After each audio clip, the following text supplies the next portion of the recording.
Emperor's Palace in Johannesburg. Lavish, extravagant, a celebration of a golden era in history, and a fitting venue to celebrate a golden era in the sport of darts. Four of the greatest players in the game are here in South Africa in an effort to bring darts to an even greater audience. Which one of these men will be celebrating in the Southern Hemisphere? Or will there be a major upset?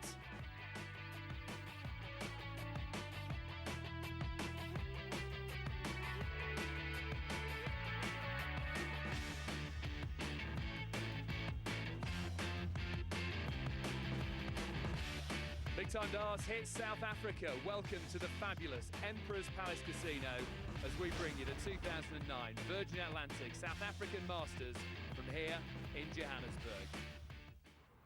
Hi there, welcome along. It's the tournament that pits four of the best darts players in the world against the best that South Africa has to offer. Excitement, well, it's guaranteed with the quarterfinals, semi-finals and final in one dramatic night of darts. Here's how they came out of the hat. Phil Taylor, who's dominated the circuit again this year, takes on Christo Meiring, making his debut here at the Masters. John Part, three-time world champion, faces Devon Peterson, who made the finals of the South African Open here. The world number 2, James Wade, meets Weinan Havenga, who made the last 16 of the World Championships back in 2007 and beat Peter Manley along the way. And Mervyn King, one of the fastest improving players on the circuit, takes on Les Francis, who lost to James Wade here a year ago. Well, Rod Harrington is here. Rod, great lineup of talent. It's a chance for South Africa really to put its name on the darting map. Yeah, it certainly is, Dave. I mean, their four best players are coming up against the four best professionals in the world, and what better way to see how good you are. They're going to be put under pressure, leg on leg, like they've never been put on before, and it'll be interesting to see how they go. And if one of them causes an upset, it's a chance to make a major name for himself. Oh, it's incredible. Can you imagine Christo beating Phil Taylor? Even take a few legs out of Phil Taylor. He will live on that forever down his local pub. I mean, they've played pub darts, league darts and tournaments, but this is completely different. Who are the form players right now of the four? Well, Phil Taylor, obviously, I mean, he's playing exceptionally well, and he always does. You know, James Wade's come off of the Premier League. He's playing well. Be interesting to see if he's kept his form up. But Mervyn King has really been improving all the time. You can see that in him, and he's scoring exceptionally well. John Part's been a little bit out of sorts, but you never know with John Part. John Part can just turn up because he's been an ex-world champion and fire on all cylinders. Who will be firing on all cylinders. Here's what's happened here the last couple of years.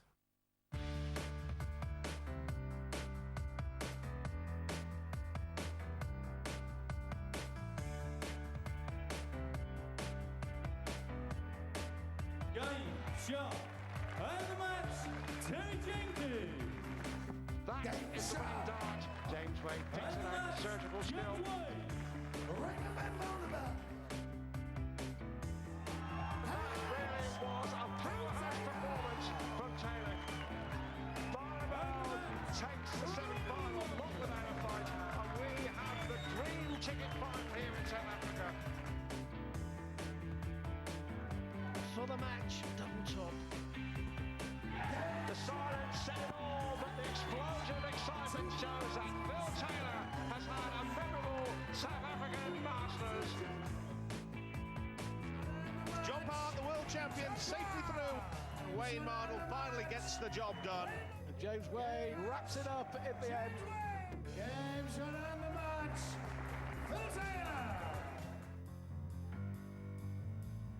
John Part to wrap up a convincing win. Game shot and the match. Here he goes again. Double 16 for Phil Taylor. 5-2, a victory for Taylor. Double 10 will end the match.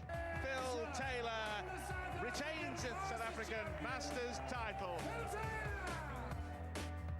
The question on everybody's lips. Decent crowd here at the Emperor's Palace in Johannesburg, and a lot of them here to see that man on stage, Phil the Power Taylor, who's won pretty much every tournament on the circuit in the last year other than the Premier League.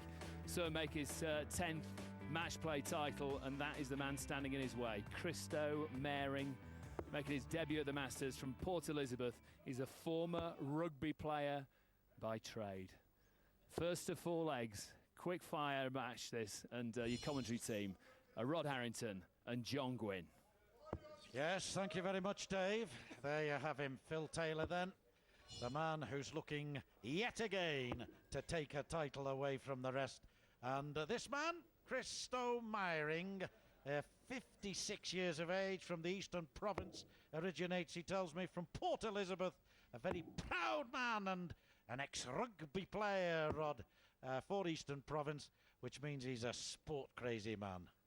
Well, you know he's going to not give up, John, that's for sure. He comes from a rugby background. You know, he goes to that last whistle, and he really will do that against Taylor. But you just feel he is coming up against the best player that's ever been. And Phil Taylor, although he's playing an amateur as such, you know Phil will go up there as if he's going to be playing a James Wade or a Raymond Barnveld. Absolutely. It's best of 7 legs. It's a very short format for this first round. The quarterfinals, effectively, our first 4 games. So anything can happen. Even if Taylor scores well, he knows that he still has to hit that winning double. Well, there's always extra pressure on these short games. But Phil, as we said before, he's normally very quickly out of the gate. And I know we say it a lot, Gwynny, you know, Christo has got to take the first leg. If he's got any chance of doing anything here, he's got to take this first leg. Yeah, so a big moment for the 56-year-old who actually won the bullseye throw in the practice room. So there's something. 100. The start, he can always say that he was beating Phil Taylor once. Well, he's in the lead, that's for sure, and a very good start. Surprised Phil Taylor stayed there with the second dart. He certainly switched with the third. Overpitched the first 2 a little bit. 30 years in the game of darts. This man, Christo Meiring, semi-finalist in the South African Open yesterday, went out 24. to the eventual winner, Les Francis, whom we'll see later, and only 24. Can't afford that. Can't afford that. Well, certainly Phil's 2 darts of the previous 3 were high. 97. Those were high, so he's just over pitching a touch. And this is where, if you're going to beat Phil Taylor, you've got to get into it. When he's just hitting level tons, that's about as good as you're going to get against him. So you really have got to start hammering him. And of course, a 24 from Christo really didn't help his cause.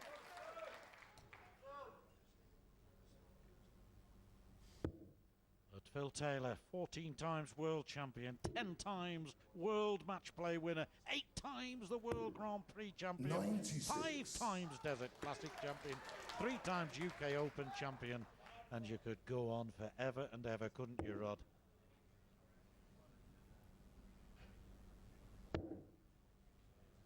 Yeah, you certainly could, John. There'd never be another like Phil Taylor, that's for sure. But this guy, Christo, you know, realistically, he just wants to get up there and make a good account of himself at first. And if he can do that, then he'll talk about it for a long, long time. 137. Yes, I think his best experience as Taylor leaves himself on 74. Will have been representing South Africa, the Springboks, in 3 World Cups, 1 in France, 1 in Australia, 1 in the Netherlands, and gets a 140 to demonstrate that he is a man of talent. But Taylor should be first to the double. That's 47 left. So he got the treble 9 when he wanted the treble 14. 32. He likes this. 58. What a chance for Meiring, Rod. What a chance. Well, a big chance here for Christo Meiring. Be interesting to see if he goes the bullseye route, because a lot of these players will go for the big treble, which is, I think, is what he's going to do. He's not hit it. He's got to go a treble 20 for double 12 now. And this is about the only chances you feel that he might get, John. Yes, that's right. There'll be one or two of the players tonight who, on that sort of score, would go the bull route, but obviously he's not one of them as Taylor looks at double 8. There you have it, first leg to the power, and Phil Taylor just licks the end of his finger in the knowledge that there's another leg to be won yet, and another one after that, and another one after that, because that's the way this man thinks. He certainly does. Every leg is the first leg for Taylor. That's why his brain power is so good. It's up there with the natural skill the guy's got, that's for sure. But you find a lot of amateur dart players, John, do not use the bullseye for the 93s and the 94s. And you've got to give yourself a chance at that bullseye if you can. Yes, there's almost an unawareness of it, of the potential that it holds. But, oh well, that's what we call a bounce out. It was a dart that won't count in Taylor's score. So Meiring won't mind that. If he could put a decent score in now, like another one of those really would put him on 240 and in a strong position. Unlucky. He's almost got the throwback, Christo, in this leg. Well, that's a better dart from Phil Taylor. He's been pitching the first darts high. He's overpitched that one. And if he doesn't hit a treble here, now a big chance for Christo Meiring. If he can just get one treble with every 3 darts, could give him a dart at a double. That's got a lovely lie. That means that he's got the chance to just put one underneath, and he does just that. Perfect judgment from the South African. 140, his second in the match, and that halves his score. Ought to be first to the double. But this is Phil Taylor. You feel a maximum, a 180 is in the offing. Oh, what can you say? He has to always spoil the party, doesn't he? But Christo Meiring still got the throw, just a straight ton. Early part of the game, well, another one of those will give him a dart at double 10, and what a... Oh, he's missed the big number, John. I know I keep saying about not missing the big numbers. Now, he may only have a couple of darts at a double. But he's left himself on 58, Taylor 142, and the fact is now that he cannot take this out. Needed the treble first dart. So 58 for Christo Meiring, the 56-year-old from Eastern Province, wants 18 and double top to win against the throw. This second leg, oh, right next door, double 15, an absolute must. You can't see Taylor missing this chance of 86. What an opportunity. A big opportunity there for Christo, but Taylor now may only get a dart at the bullseye. Well, that's not going to happen. He's going to get 2 at 16s, and you just know he's going to punish Christo for missing one dart at double 8 for 2-0. Another chance. The biggest thing in here, John, is going to be the single number that Christo's got to hit. Yeah, and it'll be surely 7 for double 4. Gets the 7. Now double 4. If he gets this, it's even Stevens. Christo wins a leg against the throw, and Phil Taylor has a look on his face, rather more pensive it is than it was a few minutes ago. And the South African crowd stood and applauded Rod, and why not? A great leg, and if you look at the averages, although they're not brilliant, Christo Meiring has got a better average than Phil Taylor, and how many times does his opponent beat him on that? But that's, I mean, that is going to give him confidence, as we see in that first start. That's a perfect first start for him. Don't miss them big numbers. You know, you want to get into Taylor now. You've rattled him a little bit.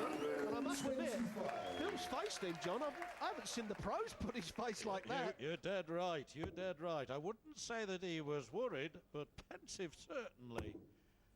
Knows that he has a game on his hands.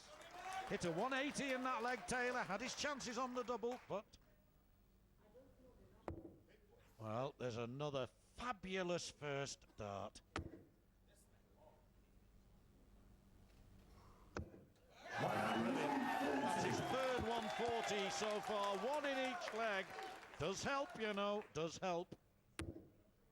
Well, I know we're only into the third leg, but you don't get very often someone outscoring Phil Taylor, and that's certainly what Christo Meiring's done. He's gone off 125 and 140, so he's got big command in this leg. If he can just score a couple of good trebles here, John, I mean, he's going to get the darts at the double first. Well, it's too early in this contest to say that A shock is on the cards, but it's not an impossibility if, as you say, Meiring can get ahead by taking this leg. You never know. 140. Well, let's put Taylor back in the leg, but Meiring's got the throw. Now, I know we keep saying set the shot up. This is what he's got to do. And he's going to do it, John. He should have one dart at double top, whatever happens. Well, he wants double 18 when he comes back. Meiring is on a 13-dart finish. And Taylor can only hit and hope. And hit he does. Hope he will. Brilliant. Absolutely brilliant stuff from Taylor. 36 apiece, but first shot Meiring a fraction under that, and he's in the lead. Double 9. Don't fancy it somehow. Pressure on. 27. Didn't fancy it, Rod. That's, for me, John, when I used to play, that's the worst switch on the dartboard, the 18s to the 9s. I used to hate it myself. You see it missed so many times. Now, Taylor, don't fancy Taylor missing, although that dart may have covered it. You can only see the top half of the double. Well, one more for Taylor. 18. And this illustrates exactly what I meant at the beginning of the match, when Taylor might outscore, and he's not even doing that, but he's still got to hit that double. Now, 1 for double 4. This was kind to him before. He won the leg with that double. Now, double 2. Down at the bottom of the board, right-hand side, just too much, and somehow you feel that he's really blown the chance of going ahead. 18. Yeah, blown the chance. Taylor doesn't come to the board Game too many shot. times and miss. And you can see the smile on Taylor. He knows he's nicked that leg from Christo Meiring. And the scoring, I wouldn't have said that Christo was frightened of Phil at all. But when he got to that double, John, just thinking, I can go 2-1 up here on the best player on the planet. And a little bit of nerves come in, perhaps. Well, he's thrown magnificently, Meiring. He's improved as well as the game's gone on. He hit a 140 first leg, a 140 second leg, 2 140s in that. There's Charles Losper, our old friend, twice been to the World Championships from Cape Town. Almost made it into the finals yesterday, but just missed out at the death.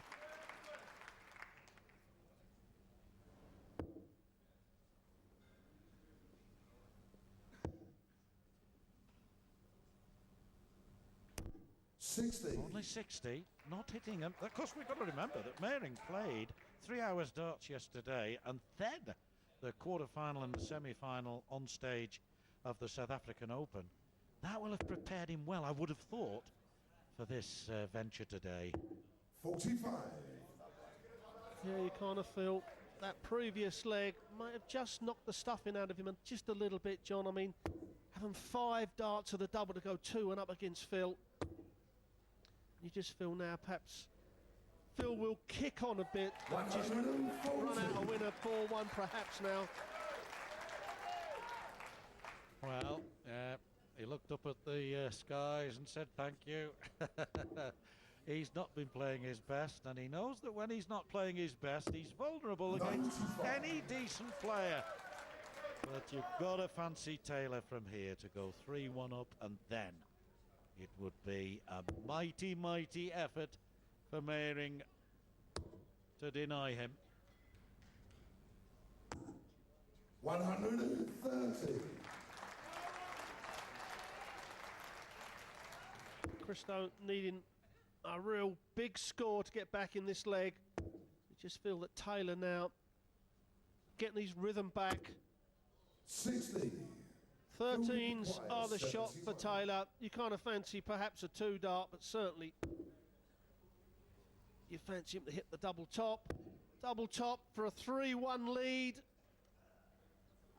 Well, the 3-1 lead it is, a 4th leg then going to Phil Taylor.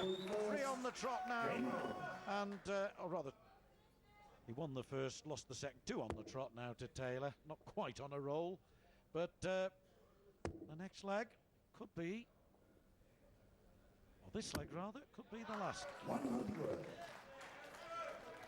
But Mehring might yet have something to say about that, Rod. Decent start a ton. Well, he's done that in most of the legs, John. He's scored well in the first 6 to 9 darts, but it's just the back end of the legs, you know, the business end, as we call it, where he's kind of let himself down. Well, even Ernie Els knows when you fire good shots to the green, you've still got to put that ball in the hole. He generally does as well, doesn't he?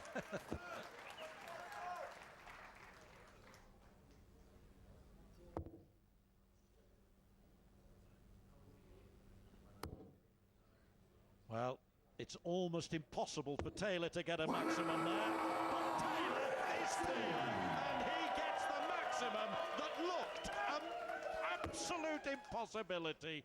Pinpoint accuracy. 60. You've got to give it to this Christo, though, John. I mean, he doesn't look rattled. I mean, them were 3 really good darts. We're just a bit unlucky that they weren't in the treble. You know, he's gone off ton on the 60. You know, most players would be happy with that, you know. Well, we certainly would, Gwynny, wouldn't we? Oh, yeah, we would, yes. 97 there, good 57 from Taylor at the death. Well, watching at home, Doriana, his wife, and Arista, his daughter, he says they'll be watching, and they've every reason to be proud of him. He's acquitted himself well, and I'm not writing him off just yet, but Taylor, from this sort of position, with the darts, rarely lets it slip. He was going for the treble 18 there for the bull afterwards. 79. Only gets 79. Now this is where a 140 could be very handy indeed. 2 more over the top there into the red bit. Oh, he was perhaps trying just a little too hard. 45. Yeah, even an 85 would have given him, you know, perhaps a shot at the double 18, but Taylor now, he's going 3 for double 16, and this will be for the match for Taylor. Game It is indeed the match to Phil Taylor. Christo Mehring, the man from Eastern Province, gave him something to think about, taking the second leg, but it's Phil Taylor, the reigning champ, who's through to the semi-finals.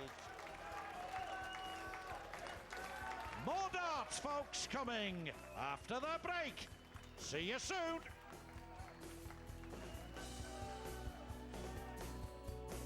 Wraps it up in the...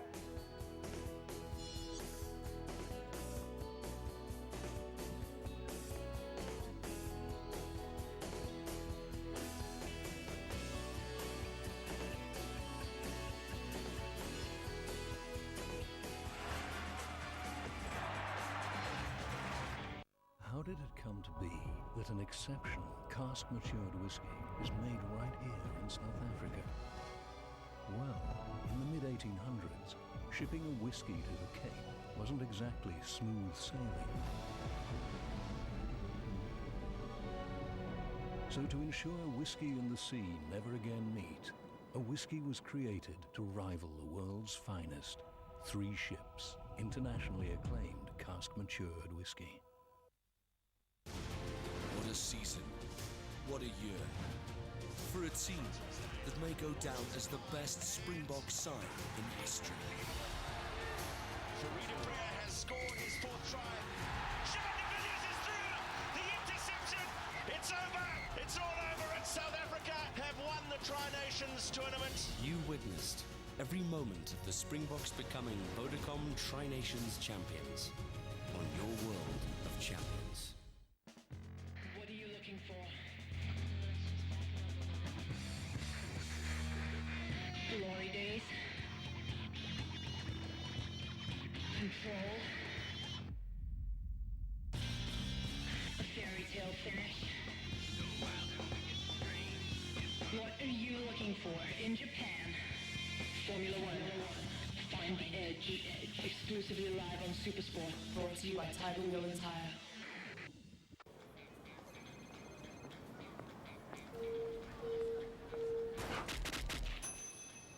On Saturday, there'll be plenty of attention on Province as they try to down the Cavaliers and edge closer to a home semi-final.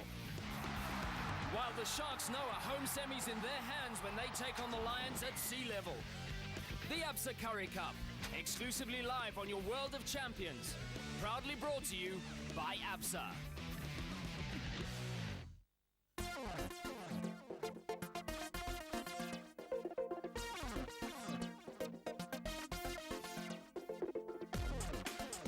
What do people dream in a car? Dreams become reality.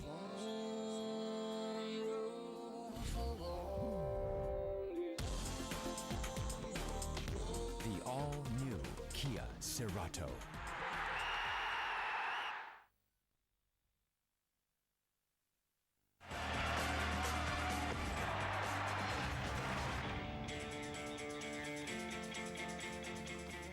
Phil Taylor through to the semi-finals of the South African Masters here at the Emperor's Palace, beating Christo Mering from Port Elizabeth.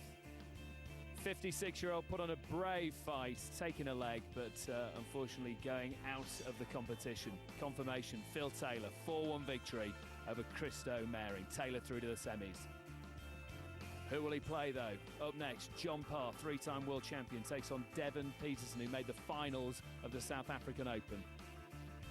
Third quarter-final sees James Wade against Vynan Havanga, last 16 at the Worlds in 2007. You remember he beat Peter Manley on that occasion as well. Really good player. And rounding off the quarter-finals, Mervyn King against Les Francis, the South African Open champion from down the road here in Johannesburg in Gauteng.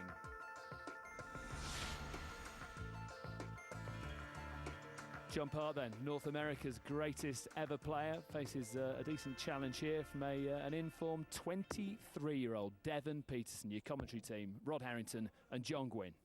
That's right, the man from Toronto in black throwing now, John Parr, champion of the world 1994, 2003, 2008, and a man who would love to be able to claim such a title.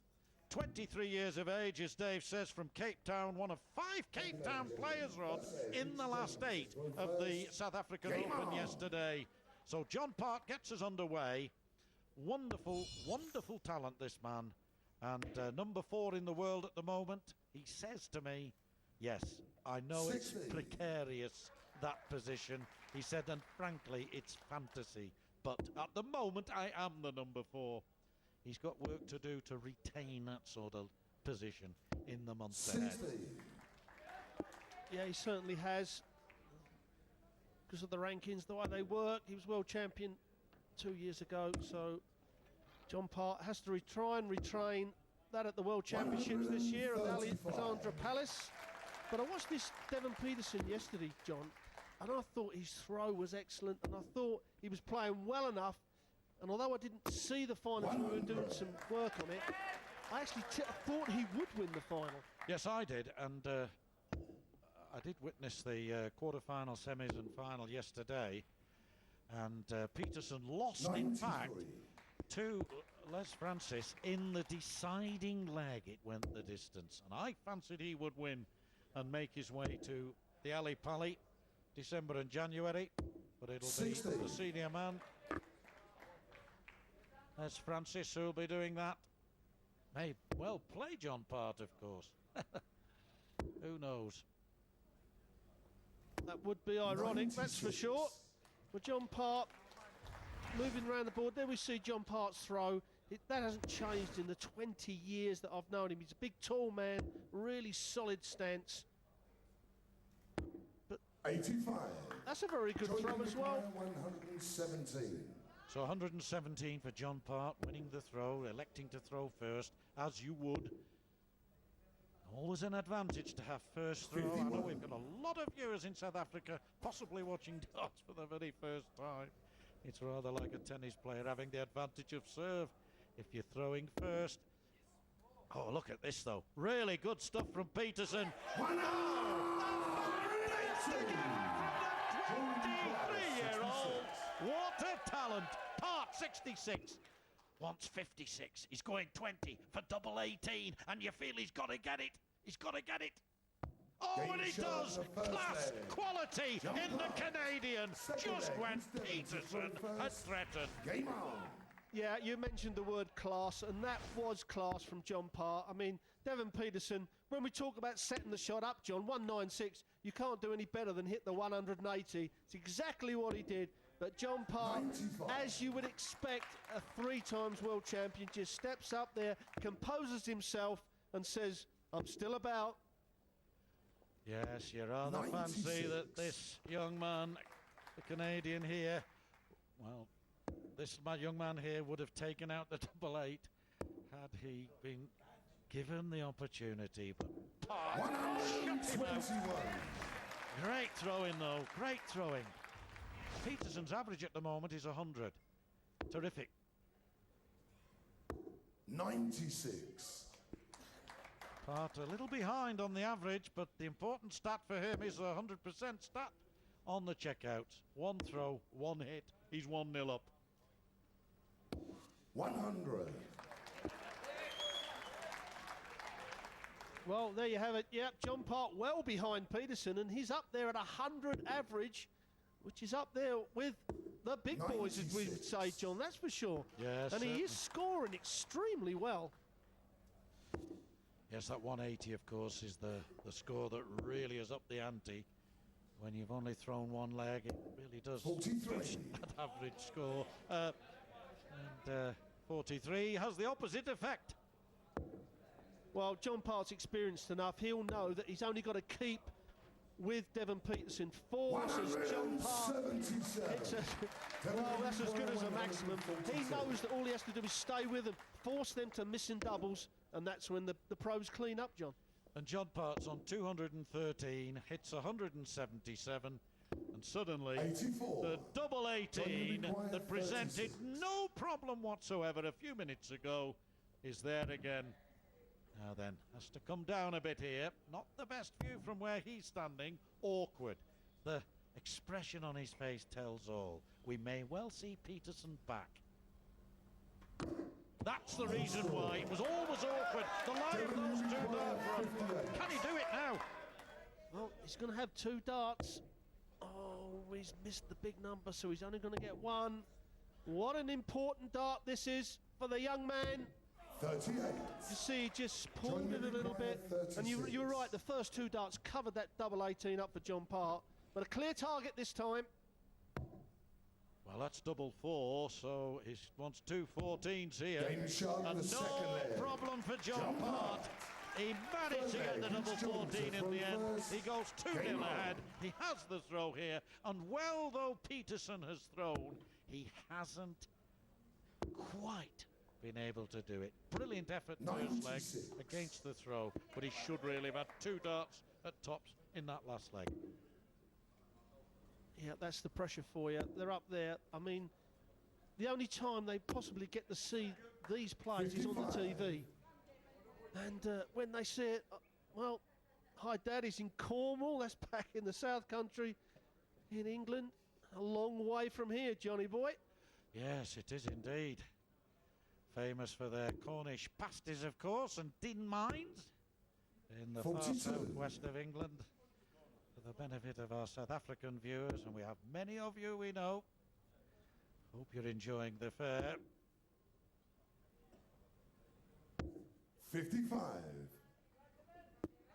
As I was saying earlier, the only time these players get to see the professionals is on TV. So they're automatically going to be a little bit overwrought getting on the big stage with them, you know, with the music, 45. A good crowd. It does get the old adrenaline running. And certainly the 4 professionals know all about that, especially coming off the Premier League. I mean, doesn't get any bigger than that. Playing in front of 6,000 people, often in massive arenas around the great cities of Britain.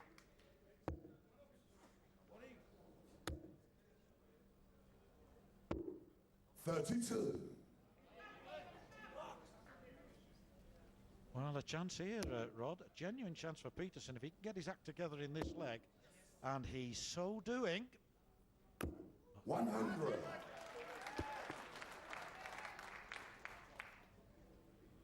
Well, this leg's against the throw, so if Peterson can take this, then he's throwing to level it all up. You can see John Parr. 100. That determination that you see in his lips there. You know, they're so John Part. Well, I came down to the casino about 4 o'clock, Rod, and they were queuing up outside this Palace of Dreams theatre. Even at 4 o'clock this afternoon, 3 o'clock back home in England, for a start that wasn't going to be for another 4 hours.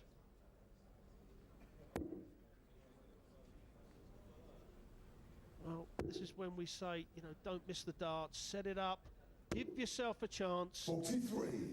John, you require 105. Well, John Part took that 66 out in the first leg. 105 now.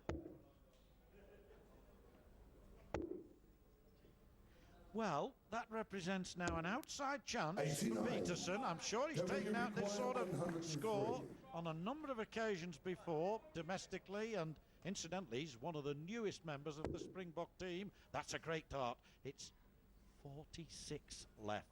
46 left. Now, really, he's got 10 and 6 together on the right of the board. He wants double 16. Double 16.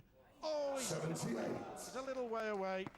Maybe again the pressure, the thought that I can win this, and it just went right through the arm, and he didn't release it properly. And then the pro, John Part, champion of the world on 3 occasions, the best ever player to come out of the North American continent.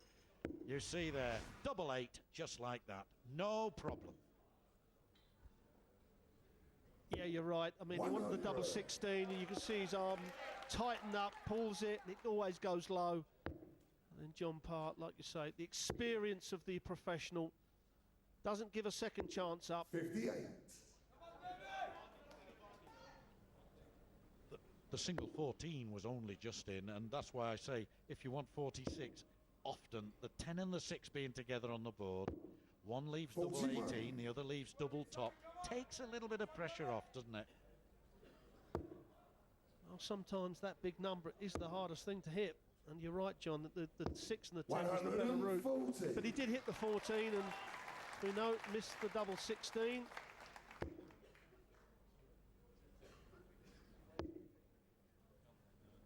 Well, if this leg slips away, of course he loses 4-0. I don't think that will do him entire justice.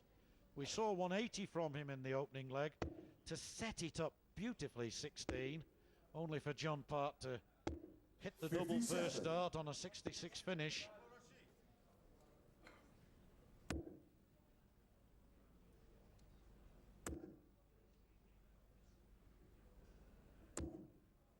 45.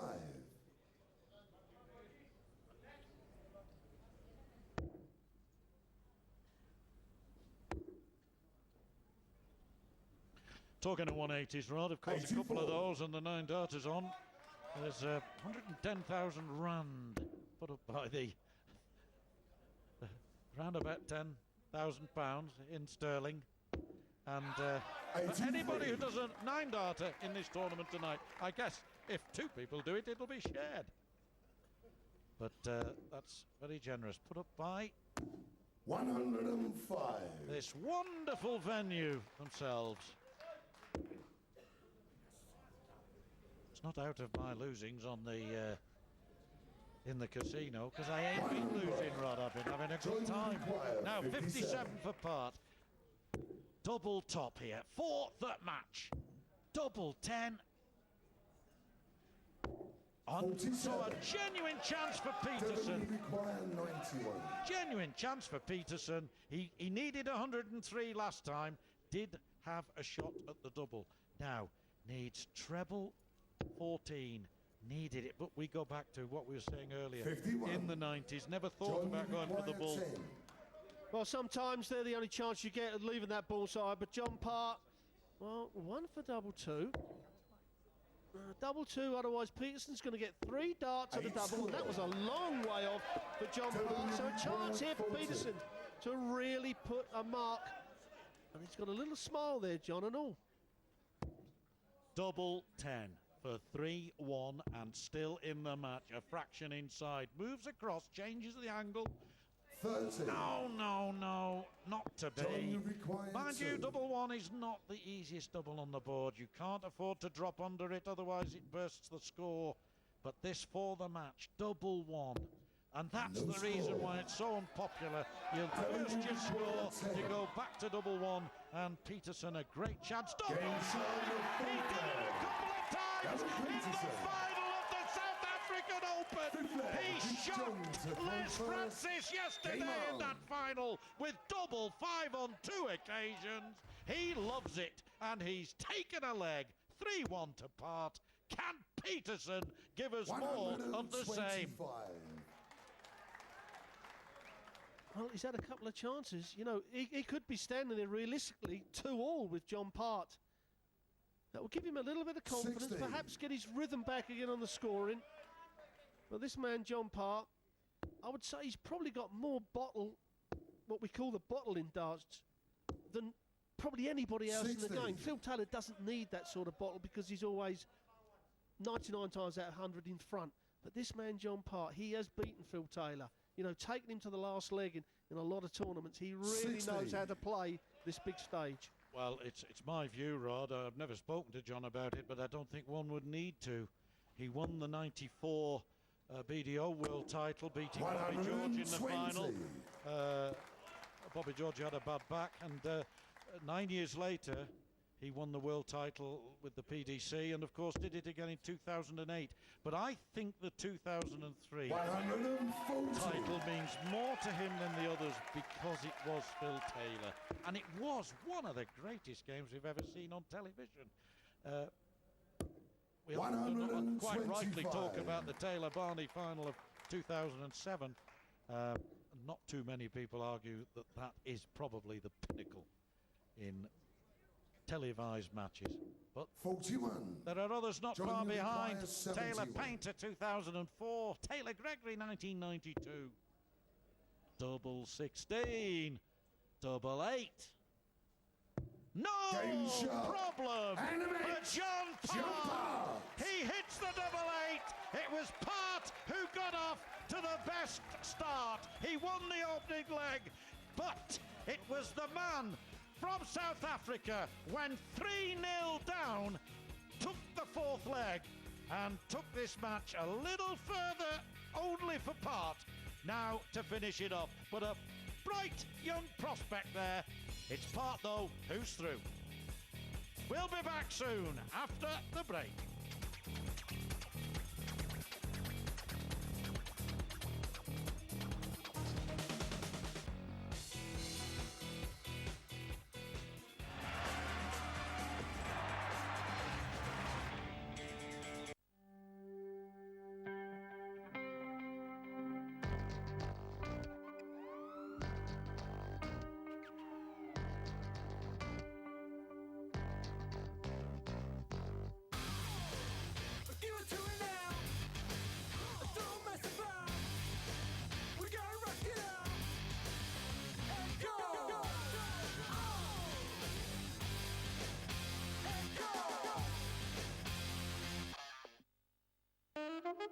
Play slots and tables at Monte Casino until 3 January, and you can be one of 5 guaranteed millionaires. Now you can be whoever you want to be. Millionaire Maker, 5 months, 5 millionaires. Monte Casino, we've got it. You get models, and then you get supermodels. You get heroes, and then you get superheroes. You get bikes. And then you get super bikes. Raw power, extreme action, and extraordinary talent. See what separates these guys from the rest. The 2009 Superbike season, exclusive to Supersport, and proudly brought to you by GoGP.org. For these international playboys, every week's a whole new ball game. New places, new faces, new adventures. There's never a dull moment in a world where all that counts is the latest trophy on your arm. For an inside look at how these boys make it look so easy, and a glimpse of the life you wish you were leading, spend half an hour with a European Tour Weekly. Wednesday nights at 8:30. Exclusive to Supersport. Proudly brought to you by Telcom Business.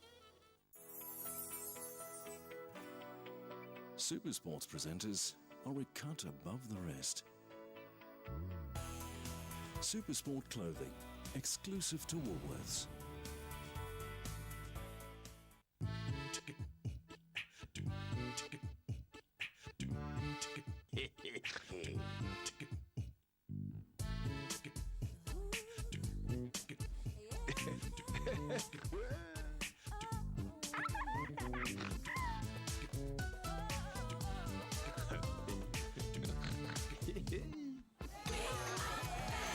Good to know our family is just as diverse as yours. Southern Sun, there's room for everyone.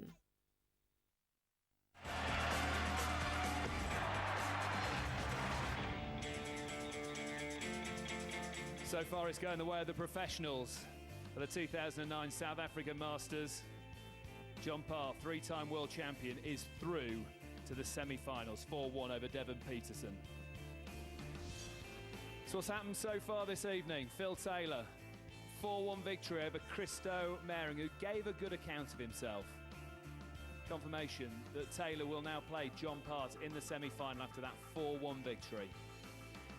Up next, James Wade, world number 2 against Vine and Havanga, who lit up the World Championship just a couple of years ago and beat Peter Manley on that occasion. Rounding off the quarterfinals, don't forget the quarterfinals, semi-final and final all in one night. Mervyn King takes on Les Francis, the South African Open champion. This next match, fascinating. James Wade has got an injury to the index finger on his throwing hand. He cut it when he was cutting some wood with an electric saw. It's been giving him all sorts of problems. He's seen a hand specialist. Will it affect his play, though? We will find out right now. Your commentary team once again, Rod Harrington and John Gwynn. Yes, well, we know he's more than a handy player. Mind you, we know that the fella behind him, from past experience, can throw a bit too. And another interesting contest. It would be a major shock if Wade were to lose even to one of the best-known dart players from South Africa, Wynand Havanga, 44 years of age, the 2006 South African Open champion, won the inaugural South African Open Championship here 3 years ago. 60. Like so many of South Africa's great dart players from Cape Town. This young man, 24, from the south of England, Hampshire. And 85. Many reckon he could well be the future Phil Taylor. He certainly has done so much already, Rod, but so much ahead of him, surely. Yeah, he has, John. I mean, he's such an exciting player, James Wade. I mean, his scoring ability is incredible. You know, we talk about Adrian Lewis and the Ellie Classens and the Van Gogh, but the consistency of James Wade is above them. And that's why he's won the major tournaments, you know. Premier League this year, UK Open. You know, he's winning majors at a very young age. And we're talking about other players, but they haven't won the majors that this man has. Yes, Dave mentioned Havanga's defeat of Peter Manley 3 years ago in London, the World Championship there, when Purfleet, just outside London, the World Championship there, where he reached the last 16. Really demonstrated there that he could make some sort of breakthrough. 140. Well, Dave mentioned the injury to the index finger on that throwing hand, but no evidence there of it incapacitating Wade. Havanga, though, with a 49 lead, plus these, with the throw, started the leg. 61. Well, it'll be interesting to see as we go through the match whether this finger of James's starts to play him up a little bit. 135. Said at the moment, he started off a little bit ropey for the last 6 starts, certainly. But we keep saying it, John, you know, and when you're playing these professionals, you know you're not going to get many chances, so the chances you have got, you have to take. Now, he's on 140. If he can hit a ton or leave himself with a 2-dart finish, it just puts the pressure on James Wade to take this 115 out. Now, that's exactly what Havana has done, given himself a chance. He's asking the question of James Wade. And so far, he's answering the question. Topsy once then for 150. Check out. And folks, you're watching another wonderful artist at work. 115, he needed it, and he polished it off perfectly. And Havanga must have thought, I'll get a dart at the double, but it didn't happen. And that's not the first time that's happened tonight. Well, that's exactly what he would have been thinking, because, you know, as an ex-player, you do stand behind him and go, right, you're only going to get one done at a double, and that's if you hit the treble. And when they want the double, you go, nah, give us a break, give us a break. And of course, these pros nowadays, they never do give you the break.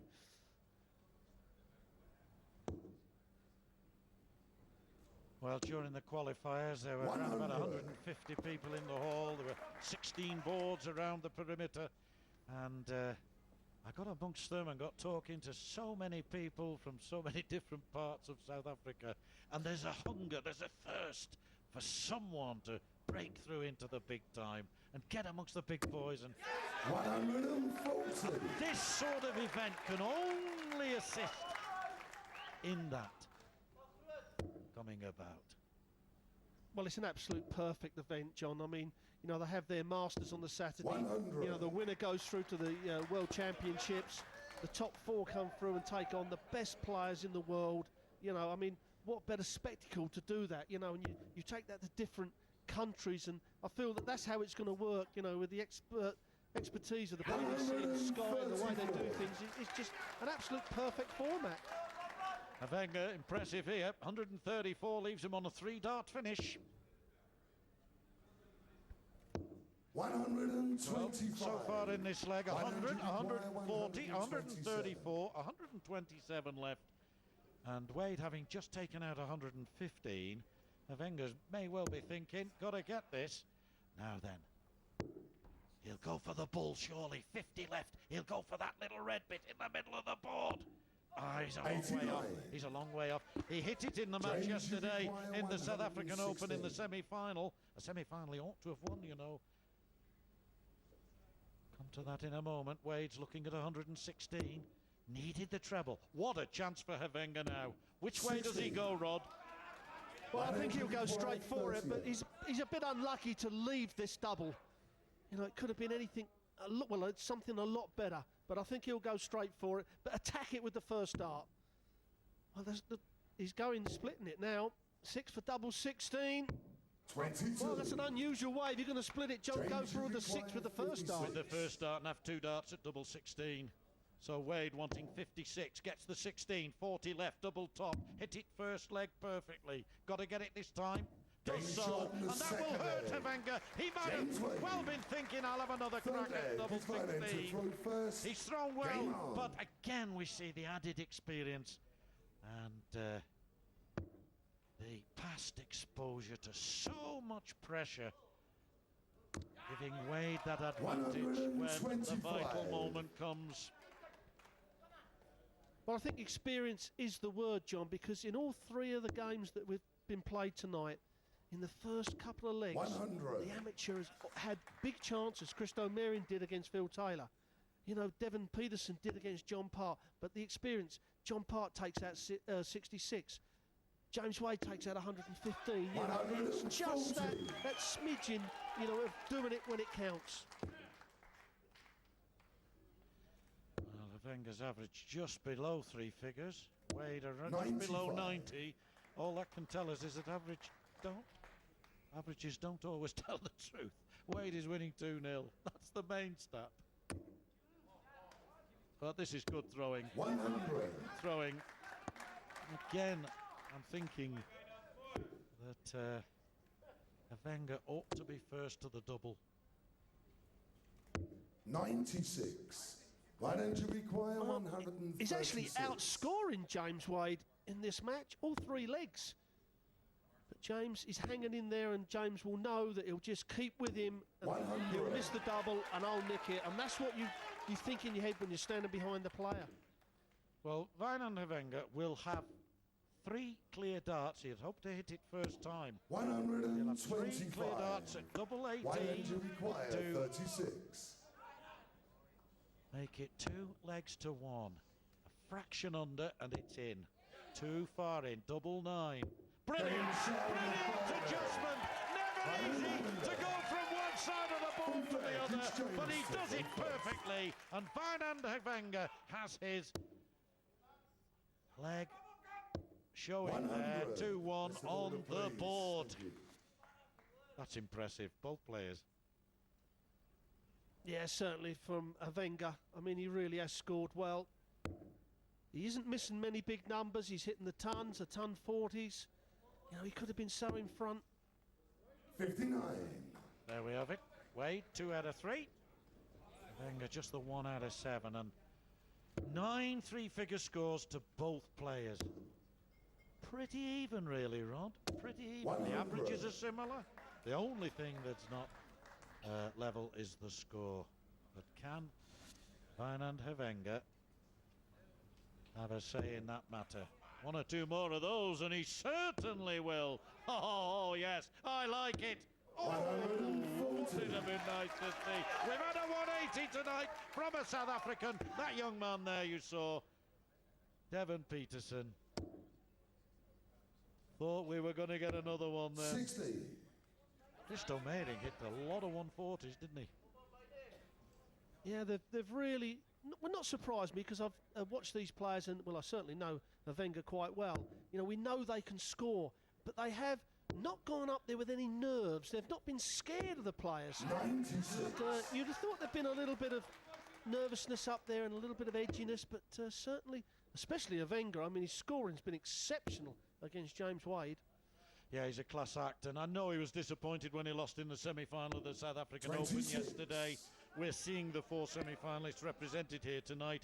He went out to Devon Peterson and had darts for a 4-3 win. 3 darts at double 16. And in the end, he lost 4-3. 58.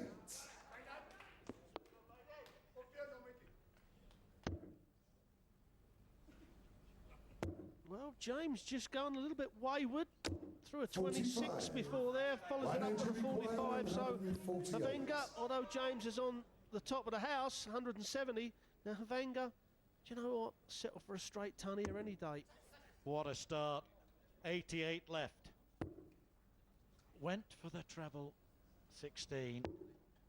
Went for the treble 15 there, but even so, he's got to be happy with 97. Left himself 51. That wasn't his aim, but got to be happy with that. But this could hurt. 2 of those. Needed another treble 20. Expression says it all. 84. Miles away.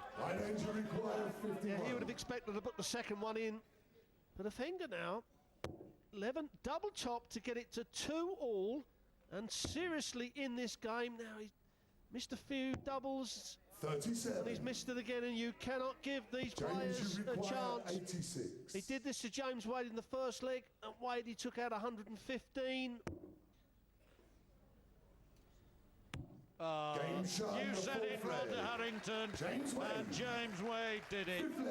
Wenger had a wonderful chance there to level up, but Wade clinical there, just like shelling you know what.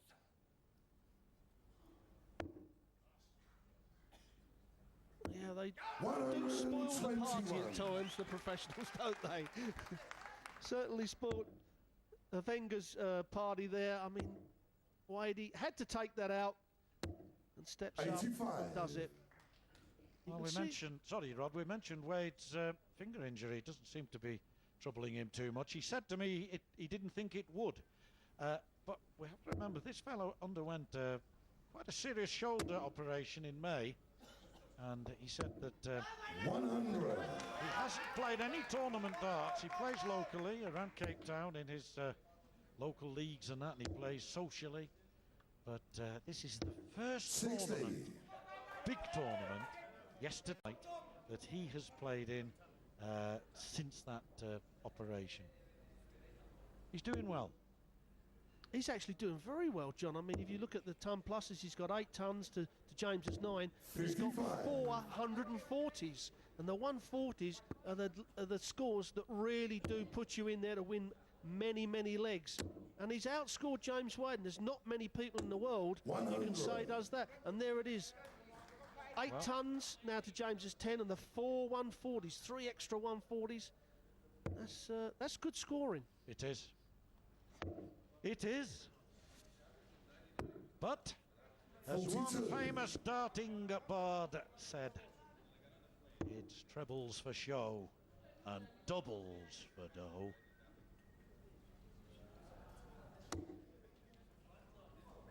That is in this sort of game. John, but I have to say, 67. if you can't score against these boys, you're not going to get a shot at a double. True.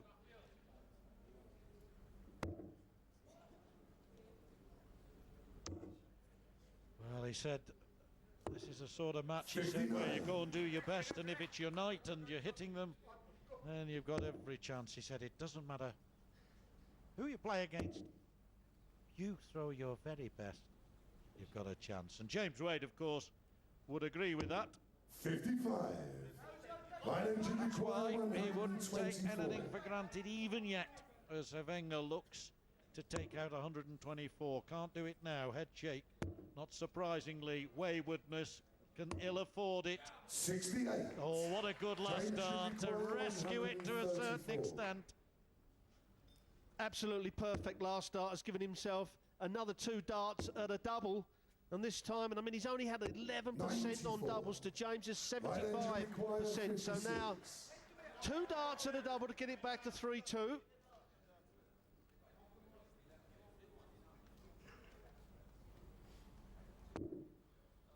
Is it 21 going for the treble 16? He just wanted single 16, now double 16, and he's only going to have 1 dart at it. Should have been having 2, 40. and really, almost literally there, threw it away. Should have gone big 16, double top. And James Wade will probably get double top for the match. And does so, using the previous dart, flutters it into the double top. And James Wade joins Phil Taylor and John Part in the semi-finals, and he has managed to beat Wayne under Wenger by 4 legs to 1. Can't wait for more, folks. Another quarter-final match coming up. Mervyn King against Les Francis, and that is after the break.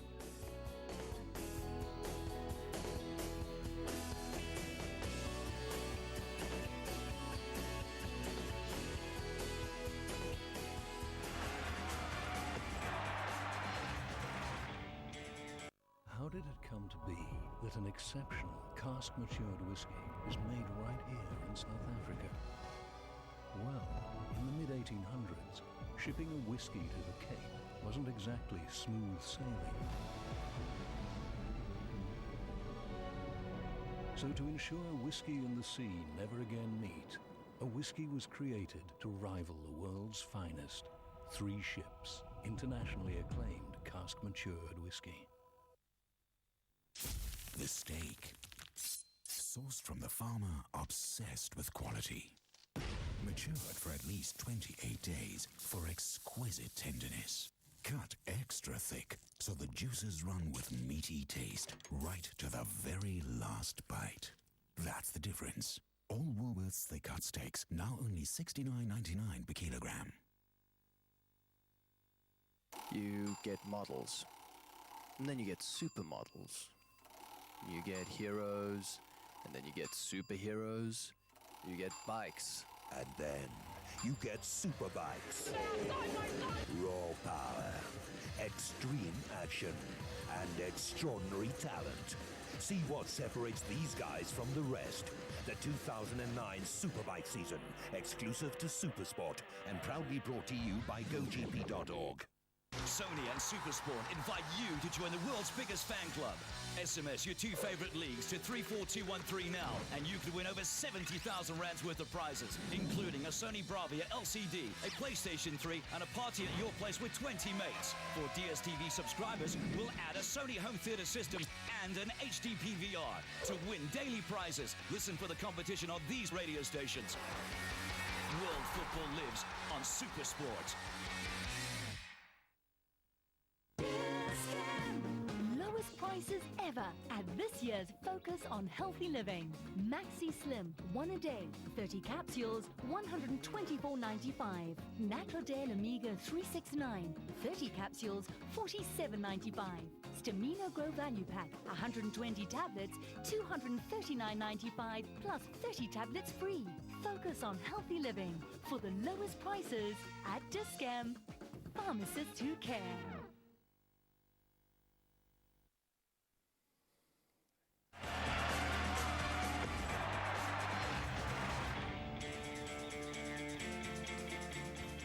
finger injury didn't bother James Wade.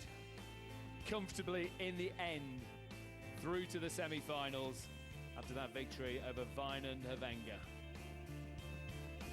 This is what's happened in the South African springtime. Phil Taylor, 4-1 victory over South Africa's Christo Mering. John Part through, same scoreline against Devon Peterson, who played well, the 23-year-old, maybe one to look out for in the future. James Wade, again, same scoreline, 4-1 over Weinan Havenga. And one more semi-final berth is available. Who will play Wade? Will it be Mervyn King or will it be Les Francis, the South African Open champion from Gauteng, just outside Johannesburg? Crowd enjoying the action so far. Semi-final berth awaits one of these two. Mervyn King, two-time BDO finalist, excelled, hasn't he, since joining the PDC nearly 2 years ago. Semi-finalist in Blackpool, where he lost to arch rival Phil Taylor against Les Francis, who we will see at this year's World Championship. Commentators, Rod Harrington and John Quinn. Yes, and the World Championship in London will be all the better for that. A charming fella, Les Francis, against a man who's familiar to our screens, of course, Mervyn King, quality player. And Francis, proudly acclaimed yesterday, South African 24. Open champion with, I've got to say, rather better darts than 24 against this man, Mervyn King, who has it all. 81. Beaten finalist in the Premier League back in the English springtime in May.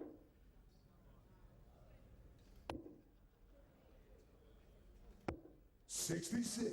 Well, there's one thing, you'll always see Mervyn King. He's always the first one in the practice room. He's there before everybody else, always a heavy practicer. 140. Really does put the effort in, and he is an exceptional scorer, this guy, John. I mean, we talk about great scorers, you know, James Wade and Adrian Lewis when he's on, and obviously Phil Taylor. But this guy is up there with matches them for everything. And as I said before, we talk about, you know, scoring for show, doubles for dough. But if you don't score alongside these guys, you will not get chances. 100. Well, ton for ton there. And King against the throw, taking advantage of an indifferent start from this man who's, as I say, the reigning South African Open champion. 100. Defeated Devon Peterson 4-3 in the final yesterday afternoon on this very stage. And won a trip to London for the World Championship. 60. In the pre-Christmas and post-Christmas period.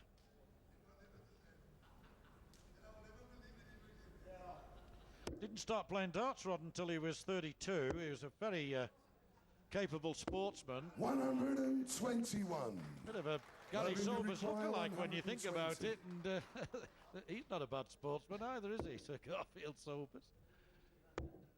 Tops here for King. Oh, just underneath. 100. Thought it was floating in for a moment. Now, which way is he going to go? Be interesting, John. Will he go for the 20s where he should go to 20s, or will he go for 18s on the ball? He's gone the sensible route. Double 15 he wants. Big chance here for Francis. Just clip it off that barrel and it'll glide it in. 60. So unlucky. The reason he went the treble 20 route was it was 20-20 bull if he'd missed the treble. Gave himself the options and really needed to take it. Another example of a player getting to the double, a South African player getting to the double, not being able to take it out and falling behind as a result. Great effort from Francis, but perhaps it was the first dart of the leg when he only scored 24 that cost him as much as anything. Exactly right. Just a straight 60 there would have given him darts are probably his favourite double. 15s not used that often. But Mervyn King now starting to put his first dart just below the treble, having to switch. 58. He's a player that has learnt to switch. Since he's come over to the PDC, he switches an awful lot. I didn't see that as much when he was you know, playing for the BDO. But certainly Mervyn King, they say, had the most 9 darters in practice out of everything. Something like 75, I believe. Mervyn King responding to that excellent effort from Francis. And you've got maximum in the Emperor's Palace. What more could you ask for? That he takes that 128 as well. Require 128. Well, will he go for the 18s? Because Francis is not on the shot. No, he ain't going to do it. Now perhaps he'll go 18. No, he stayed up there. Well, that's playing the professional 96. Route, that is, not going for the exhibition stuff. I think it also shows that he has ultimate respect for his opponent. He's not going to showboat Mervyn King. He's going to go the way he would have gone against anybody else on any other day, given the circumstances of this leg. Now then, and that's probably the reason why. Pragmatic, purposeful, and sometimes perfect. Well, Mervyn King certainly, if he took the first 2 legs of all the first 4 quarterfinals, definitely the most consistent. Over 103.5 average 40. To Francis, just on 80, and 103.5 you would take every single day of the week.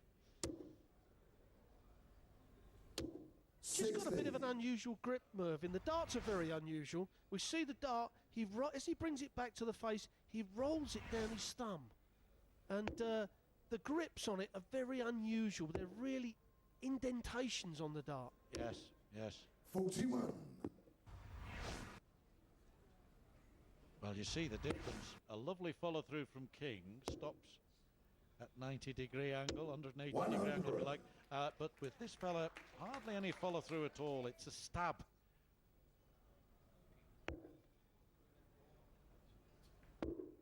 As a darting hero does Les Francis. 58. He'll be watching us back home. It's the great Dennis Priestley, twice world champion.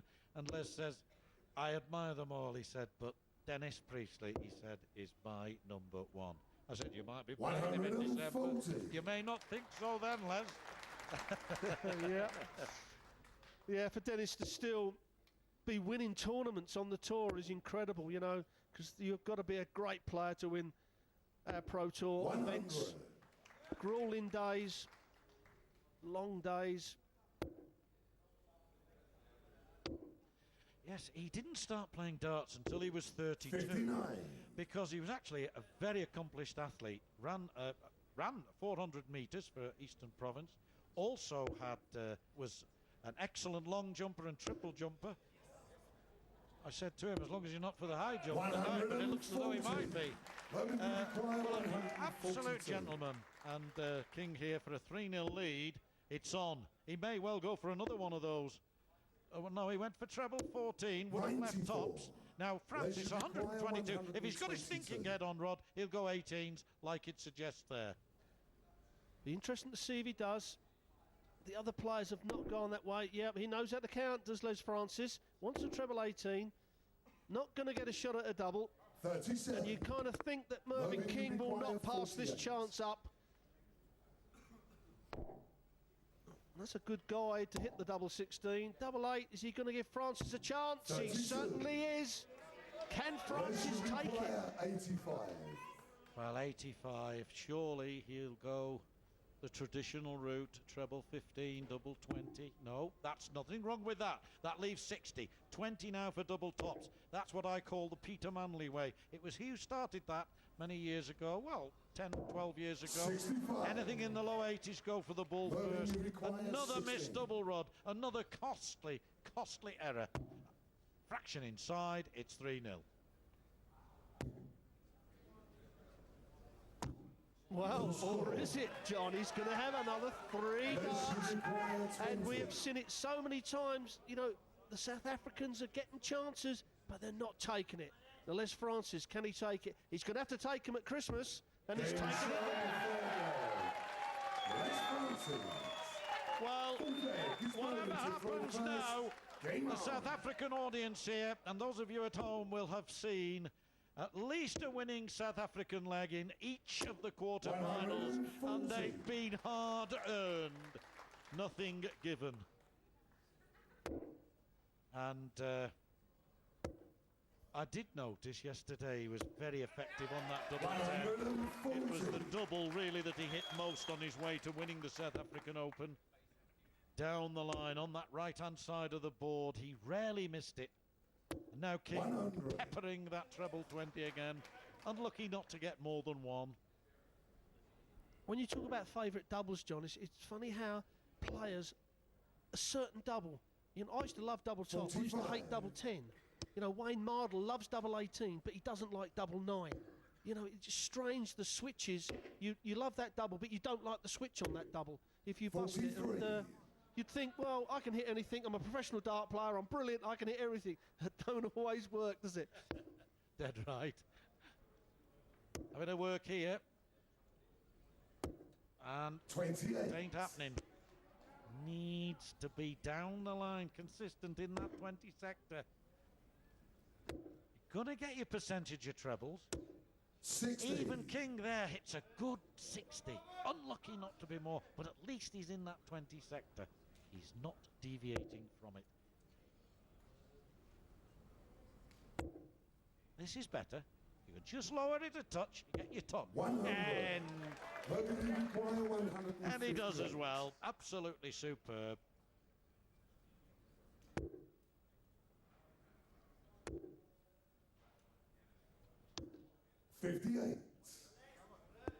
Well, a chance here for Francis, but he's got to hit a big shot. A 140. That's what he'd be looking for. Well, now he needs 2 trebles, needs another one of those. 84. An outside chance for Mervyn King. Professionals like this shot. If it goes low on the treble 20, they normally go, well, he's missed the bullseye. A different way of going from Mervyn King again. 75. He does have some strange ways of going. Well, he was going for the treble 20, wasn't he, and missed it, and adjusted perfectly. Now Francis has got, that's a great one. He's got 50 left. You can guarantee he will not go for the bull. He will go for double 16, and if he gets it, he levels up at 2 legs all. 72. Oh, I think everybody in South Africa was on the edge of the seats then. And a few people in the UK too, as King looks at double 8. No second chance again for Francis. Gets there, Rod Harrington. Can't finish it off. Game on. Well, we have seen that so much in all 4 of the quarterfinals. They've been scoring enough to give themselves chances and not just close the games out. A bit of nerves, you know, getting edgy. The treble 20, as we can see, I mean, that is half the size of a double. They can hit the treble 20, but it is down to them nerves, Gwynny. I think so. I think you're right. Almost a conscious, 60. not even an unconscious, a conscious disbelief that you're not going to win it, and accordingly you don't.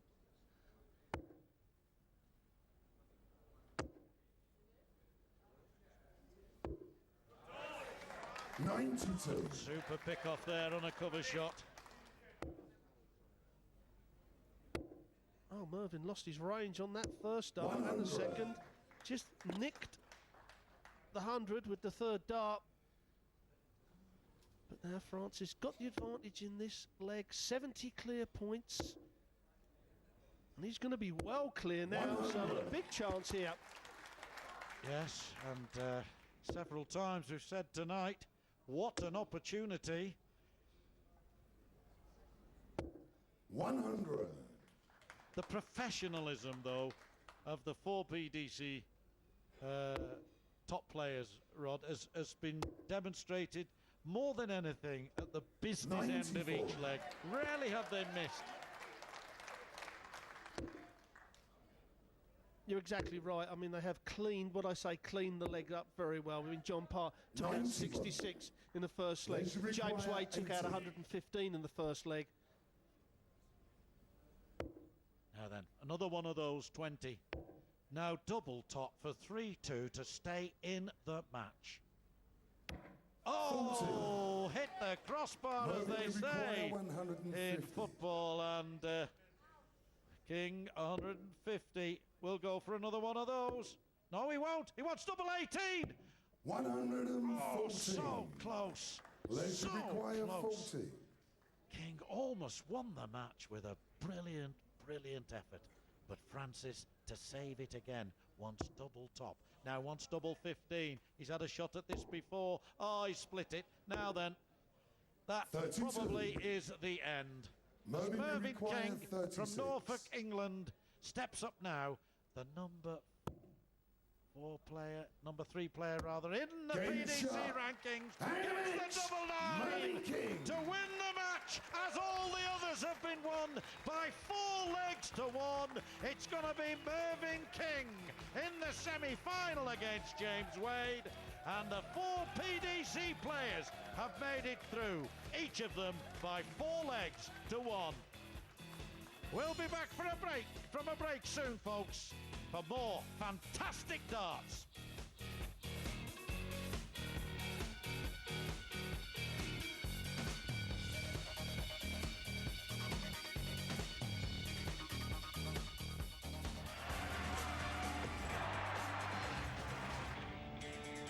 Starting with the Modena 360, the cars that created the Ferrari legend are in the Ferrari collection. Every car is a perfect scale replica of the original and comes with a magazine detailing the cars and their history. The Ferrari collection, officially licensed by Ferrari. We play each match for glory. Nothing is a right. All we do is honor bound. Our world is black and white. It's Curry Cup country.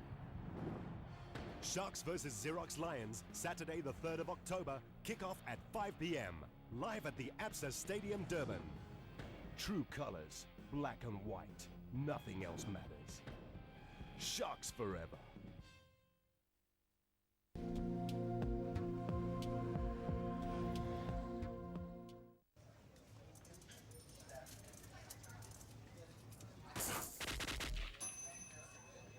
On Friday, the Cheetahs will be the first to find out if they've done enough homework on the Leopards.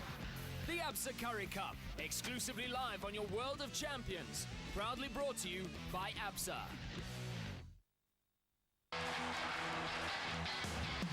Live the greatest league. What a brilliant goal! Live every goal. Relive the moments that defined this past weekend and see what the managers and players had to say about your favourite team's performance. Live the league. Live the league every Monday. The English Premier League review show, World Football Lives, on Supersport, brought to you by Samsung Mobile and Vodacom. This for the series win. It was a long wait. It's got the distance. It was time to turn the tables. It was the world battle. Join us for an exclusive behind-the-scenes documentary. Nothing around you, and the Sharks are right there. The battle. Let's get up there. Let's start the fight. Stand up. Stand up. Hold it for yourself. The victory. Just didn't look at all phased. He was quite happy, composed, put the ball down and said no problem. The hunt for glory. After this series, we've got the bragging rights for 12 years. Catch the hunt for glory on Thursday, the 8th of October, only on Supersport, your World of Champions. Brought to you by Castle Lager.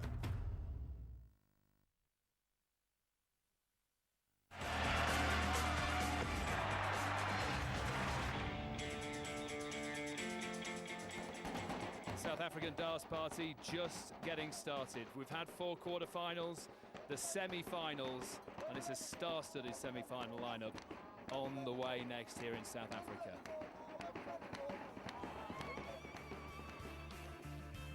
Confirmation then of the quarterfinals. Phil Taylor through. 4-1 victory over Christo Mehring. John Parr, 3-time world champion, showing his class against Devon Peterson, a 4-1 victory for Part.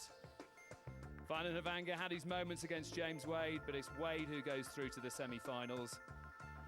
And confirmation, that victory for Mervyn King against Les Francis, who we will see at the World Championship in December. Star-studded semi-final lineup then. These two have met a few times, haven't they? Phil Taylor against John Part. 17 world titles between them. Following that, a repeat of the Premier League final. James Wade against Mervyn King. Will it be revenge for Mervyn King?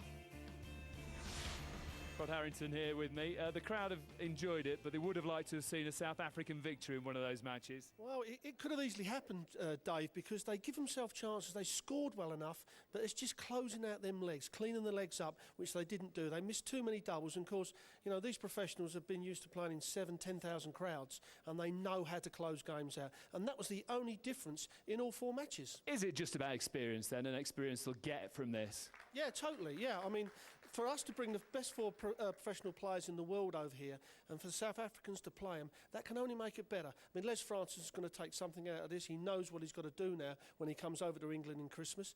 And that's what we've got to do all over the world. We've got to bring them on. You know, Taylor and them, they've been playing for 20, 30 years at this standard. These guys have only played at this standard for a little while. Excitement, though, as far as the semi-final lineup goes.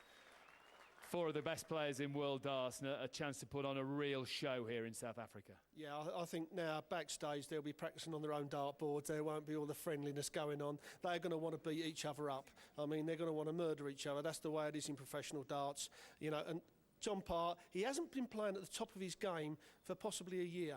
But John Part against Phil Taylor, there's one person in the world that can play Phil Taylor. It is John Part. You know, he can come from anywhere, and he's beaten Phil Taylor. I mean, we all remember that final a few years ago at the Circus Tavern. 2003, yeah, unbelievable final, you know. And then we got Wadey against Mervyn King. Mervyn King's the most improved player in the PDC, without a doubt. And Wadey, we know what a class young man he is. It's over a short format as well, best of 9 legs, which is worrying for the professionals, which can be worrying for Phil Taylor. Well, we say 60-yard dash. This is a 30-yard dash. It is the person who gets out the gate quick. I know we keep saying that, but it is. Get the first 1, 2 legs on the board, break your opponent's throw as quick as you can, and then hold your throw, and that's what they'll be concentrating on. Don't give your throw away easy. The worst thing in this game, if you really have a 12-dart leg, and then you give away the next leg too easy, you know, that's a waste of time in this game, and you will not get away with it too much. So they've got to hold on to their throw. We're worried about James Wade and his finger injury. Seems to be fine, though, doesn't it? Yeah, I mean, most of the time it was okay. There was an odd few 26s and 45s that James hit, which is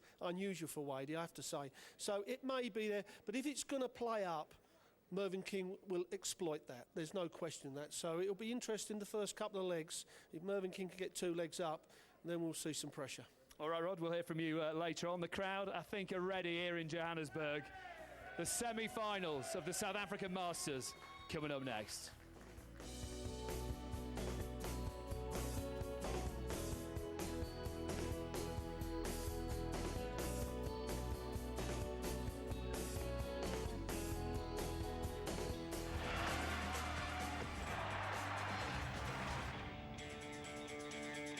How did it come to be that an exceptional cask-matured whiskey is made right here in South Africa?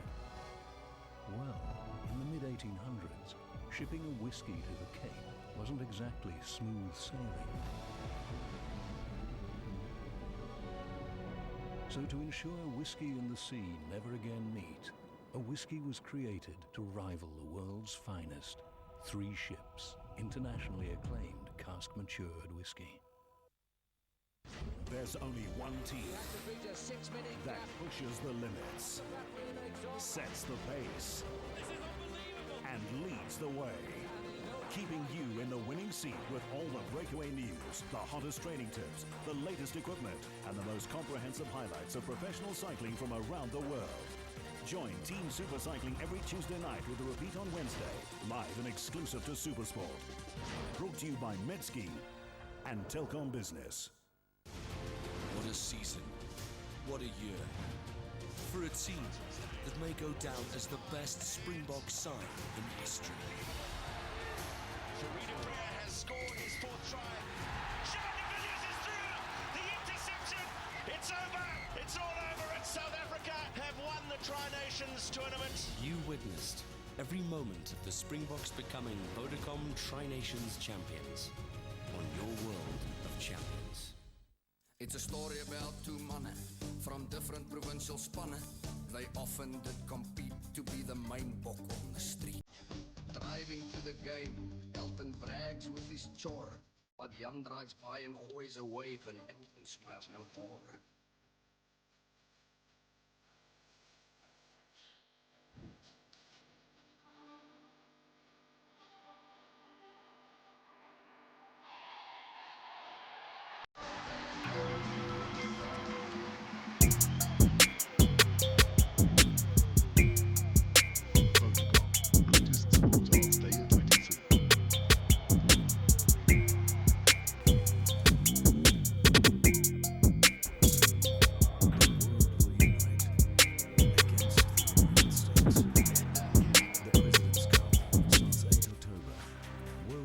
Golf on your World of Champions.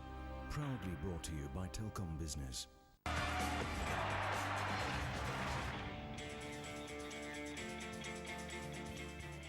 The Emperor's Palace here in Johannesburg, scene of the South African Masters confirmation. Phil Taylor through a 4-1 victory for him. Same scoreline for the three-time world champion John Part. James Wade comfortable in that victory over Vinen Havenga. And Mervyn King going through against Les Francis, who has qualified for the World Championship. Semi-final lineup. Two of the greatest players of all time in the first semi. Phil Taylor against John Part. And following that, a repeat of the Premier League final. James Wade victorious on that occasion earlier this year. Can Mervyn King get revenge? It's the best of 9 legs. Here are the South African Masters. Who will make it through to the final? Your commentary team, Rod Harrington and John Gwynn. Yes, and a smile on Phil Taylor's face. He's going to enjoy himself, whatever. And John Part, I think, as Rod Harrington said a few minutes ago, quite capable of raising his game. He wasn't over-impressive in his victory earlier against Devon Peterson, but he did enough, and he knows that he's got to raise it considerably here against the Power. Incidentally, the Power is sitting in front of me on the plane over, and the old South African lady I was sitting next to said, is that the great Phil Taylor? I said, yes, 14 times world champion. She said, I hope it's on our telly because I want to watch it. Well, you're watching it, my love, down there in Port Elizabeth, over there in the Eastern Province, and I hope you're enjoying the fair. That's the very man, the man in blue. First leg, and that's the man who's going to give him a test, the man in black from Canada, John Part, but it's Taylor to get us underway. Yeah, he's saying about fame, John. I don't think even this man understands how famous he actually is.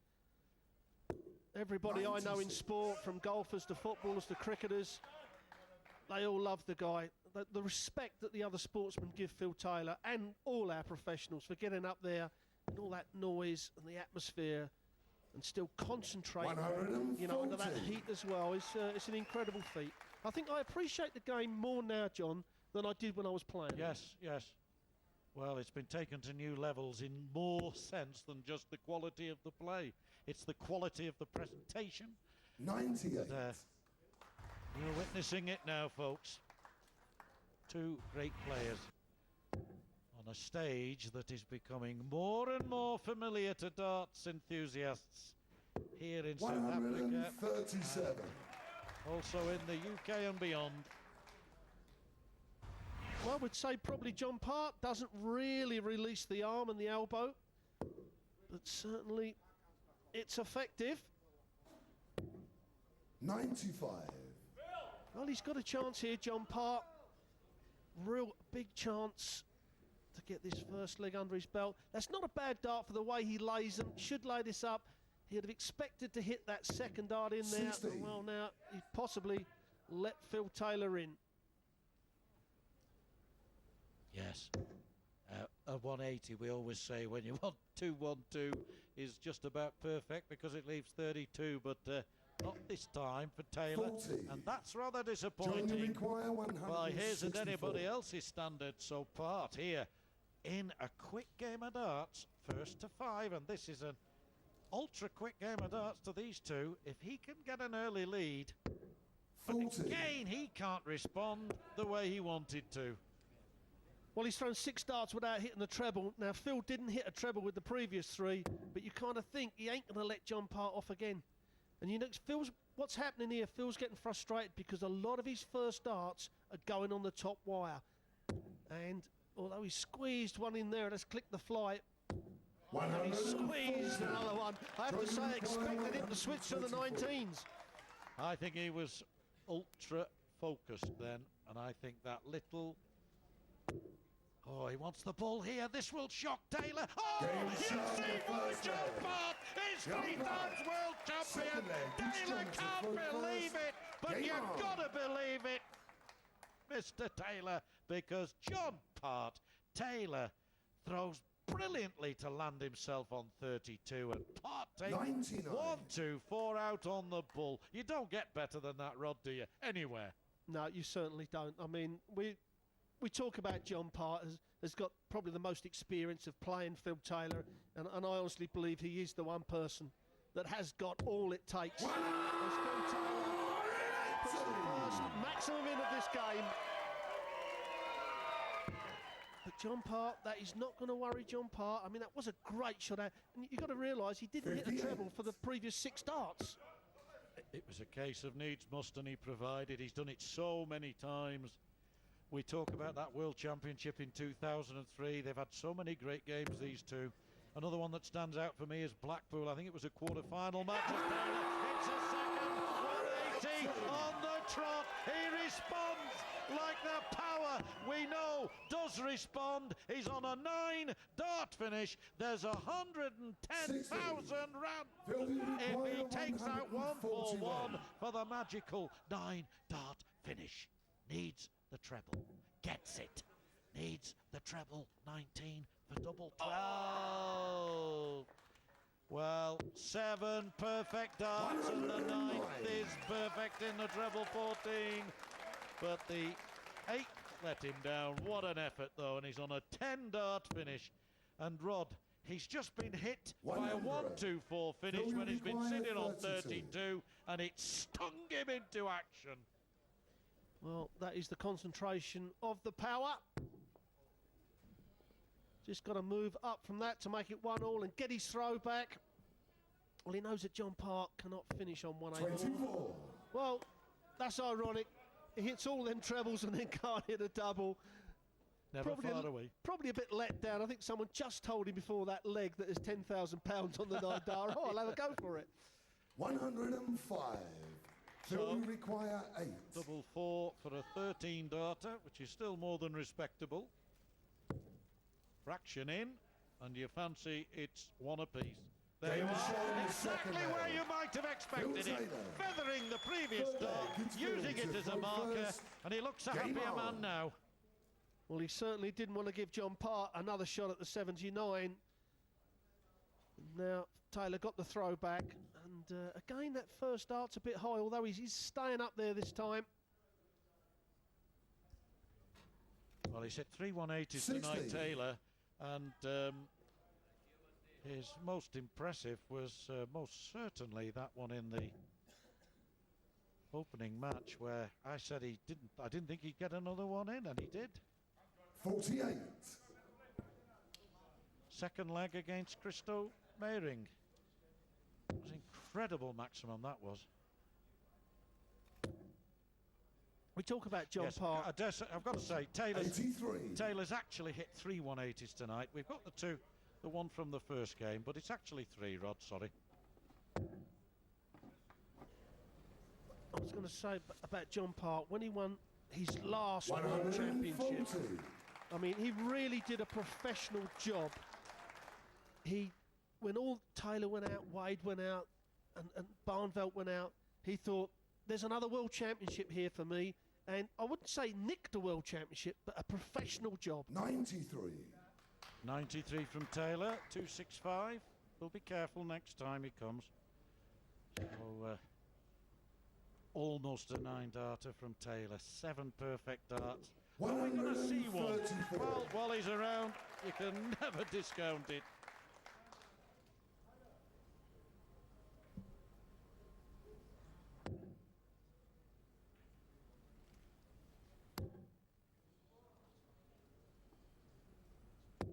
$123.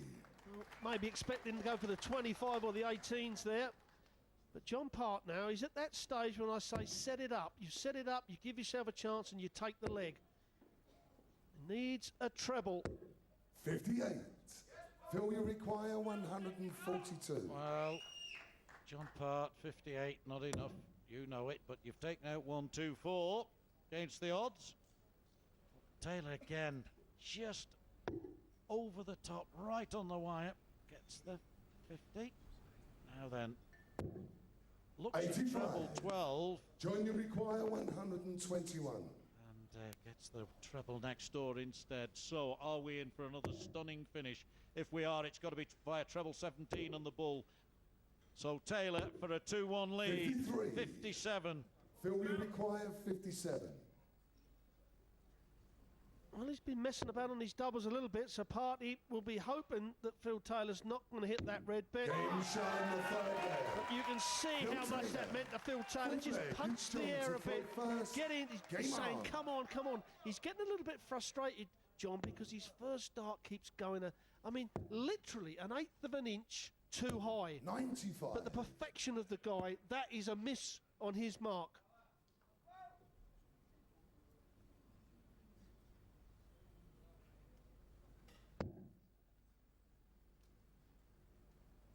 Again, that liar with the dart not helping him, having to come down. Now going for 18s. 57. Well, John Part kicks off with 95. Taylor with 57. And John Part knows now that one or two more of those can make life very interesting indeed. Drops the dart, picks it up. Guarantee this will go in. Well, 140. can't always be right. I think it might have done had he not dropped the dart and spoiled the rhythm of the throw. You're exactly right. The worst thing to do is to bend down and pick a dart up, because you get a little bit of a head rush. 125. You know, perhaps you'd stand back a bit like Kevin Painter does, but John Part still got the throw. And that's certainly going to help. Another one of those. 96. Well, leaves him top of the shelf.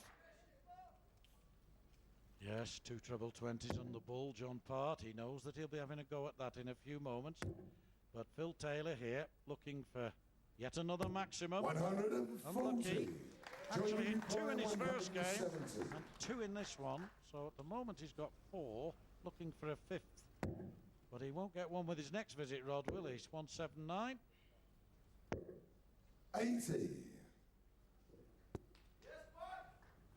Well, that miss, that dart going in the 3, was the difference between John Part having a dart at the bullseye or possibly having a dart at a double. 99. So John, you require missing a big 90. number could have cost John Part, but he took the bullseye out in that first leg absolutely perfectly. Decides to go for it with the first dart. 65 left. Now that means he wants the bull.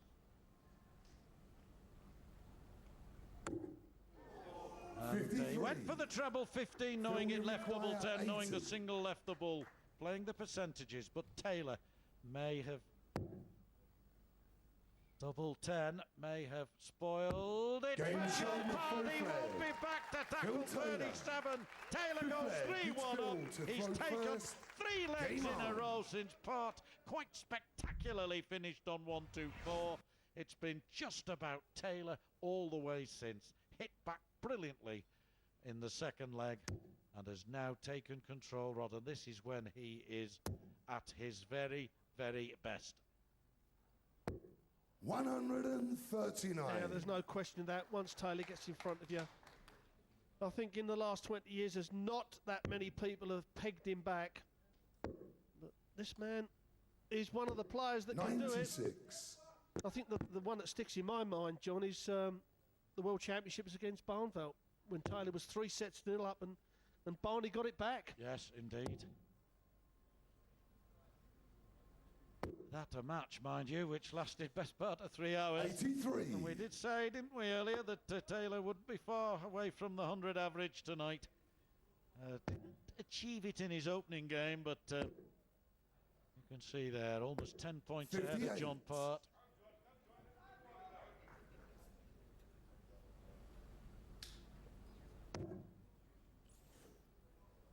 .218 is coming in the first 6 darts of the second leg, setting up 140.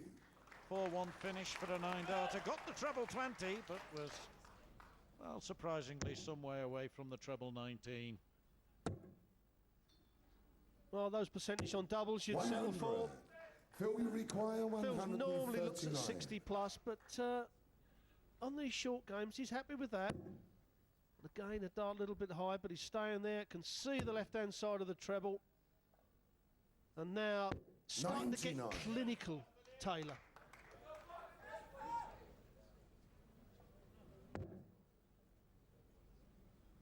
Well, 4 games in the quarterfinals, all ended with 4-1 victories. 40. And now, are we going to see another one? No, because it's best of 9 legs, but 5-1's definitely a possibility, Rod. 6 leg, it's John to throw first. Well, that pushes Taylor's average up to over 100 in this match.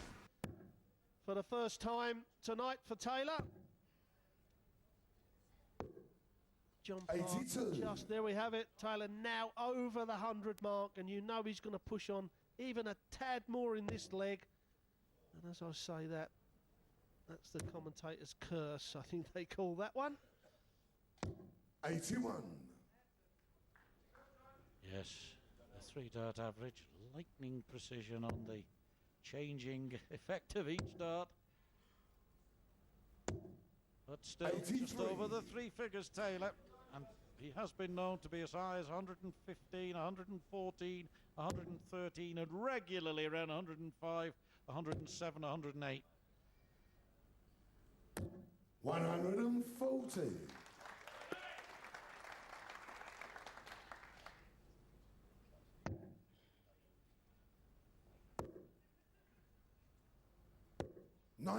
He certainly has stepped it up these last 4 legs, Taylor. Really is back to his best. And as we see, 4-1 up against John Part. And John Part, it is possible, but can't see it happening tonight. Well, when John Part took out that 1-2-4, I said that's why he's 3 times champion of the world. Since then, we've seen why Taylor has 14 times champion of the world. Will you require 146? He's dug in straight away.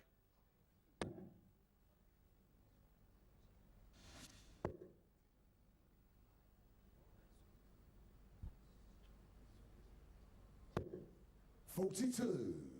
Well, an unusual visit for Taylor without a treble. So now, John Park, got to look at the bullseye 25. Now, if he hits the treble 20, John, the way that dart's laying over the bullseye, it'll be a great dart if he can put this in the bullseye. You can see that dart is covering it. 110. Yes, 50 needed, 25 scored, 25 left, and Taylor, therefore, for the 5-1 victory, quite capable of taking out 104. 84 left. He was looking at treble 16 for double 18. 57. Now this gives John Part a chance to stay in the match at 4-2 if he can get 9, which he does, and now double 8, which he's hit twice tonight already in his previous match. Oh, thought it was in. Almost got his foot in the water. 21.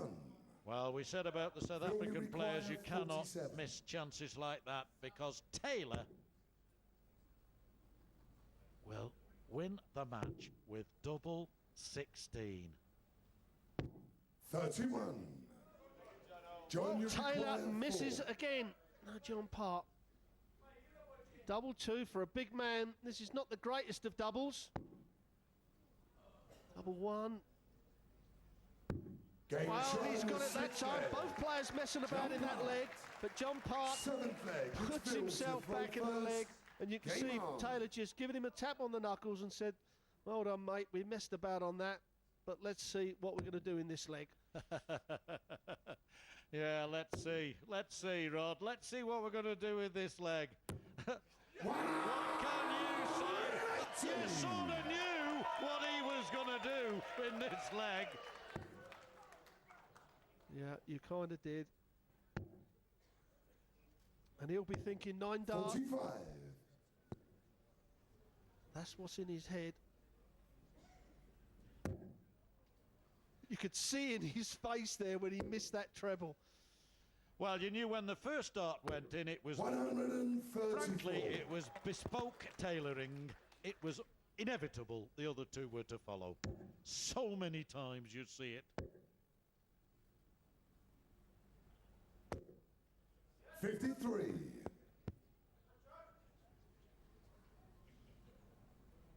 And another one. So, 107 left. Make that 50. And look at the difference in the score. Taylor, after just 9 darts, wants 50. And I don't think, Rod, he'll be looking at the bull. 100. Well, he took the bullseye out against Kevin Painter in the World Championships that really upset Kevin Painter, but Phil Taylor won't do that against John Parr. Double 16 for 11 dart leg, and the match, double 8. Game shot. Double 8 it is. Phil Taylor's in the final again. He's beaten his old adversary, John Parr, by 5 legs to 2.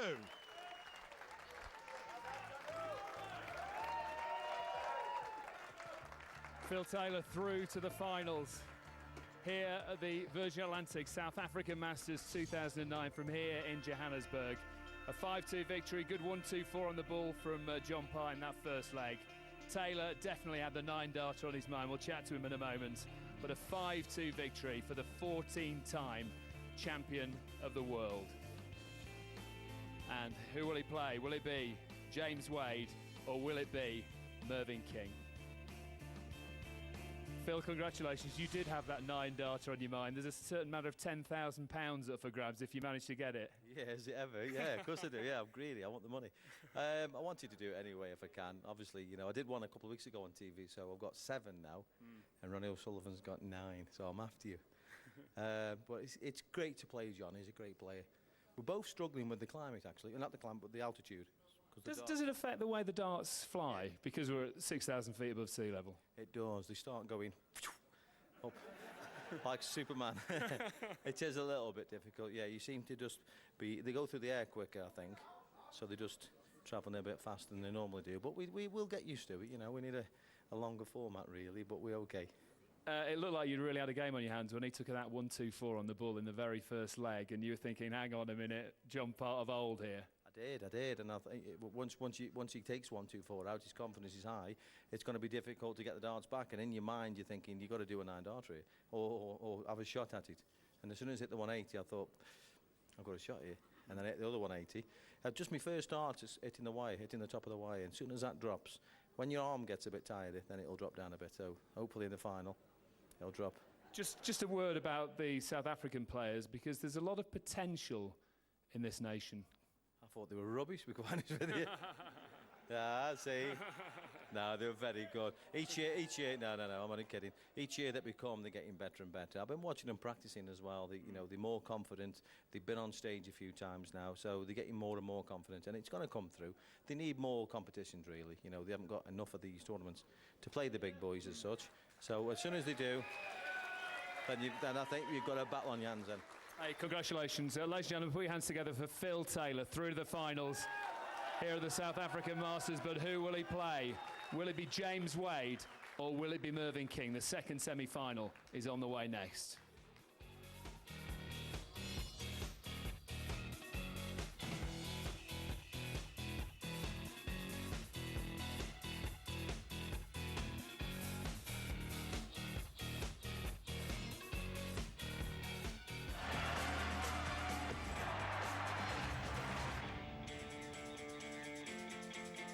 It's another sporting feast on your World of Champions. In October, Ernie and Retief try to lead the rest of the world to glory in the President's Cup. And there's a massive local doublehead on the 31st with the ABSA Currie Cup final and the clash of the giants in the Soweto Derby. In October, President's Cup, ABSA Currie Cup final, Soweto Derby, ICC Champions Trophy, MotoGP and UEFA Champions League. In November, we take you to centre court for the final event of the ATP Master Series. The Proteas try to show the English why they're the world's #1 ODI side. And the Box want to end the year on a high against France, Italy and Ireland. In November, ATP Master Series, England Tour to South Africa and the Springbok Outgoing Tour. In December, the Nedbank Golf Challenge tees off as Africa's major returns to Sun City. The Springbok Sevens try to defend their title in George. And see every ball of every test when the Proteas take on England. In December, Nedbank Golf Challenge, IOB Sevens and the England Tour to South Africa, live on SuperSport. Sony and SuperSport invite you to join the world's biggest fan club. SMS your two favourite leagues to 34213 now, and you could win over 70,000 rands worth of prizes, including a Sony Bravia LCD, a PlayStation 3, and a party at your place with 20 mates. For DSTV subscribers, we'll add a Sony home theatre system and an HD PVR. To win daily prizes, listen for the competition on these radio stations. World football lives on SuperSport. What are you looking for? Glory days? Control? A fairy tale finish? What are you looking for in Japan? Formula One. Find the edge. Exclusively live on SuperSport. Brought to you by Tidal Mill and Tire. The average fan shouts at about 110 dBs. Now that is loud enough to almost burst your eardrums. Now, apply the 2.5 principle, and what would the result be? 275 dB. 8 top international teams, 15 mouth-watering matches. Bigger is better. Australia versus India. See every ball live on SuperSport. Broadcast proudly brought to you by Standard Bank and KFC.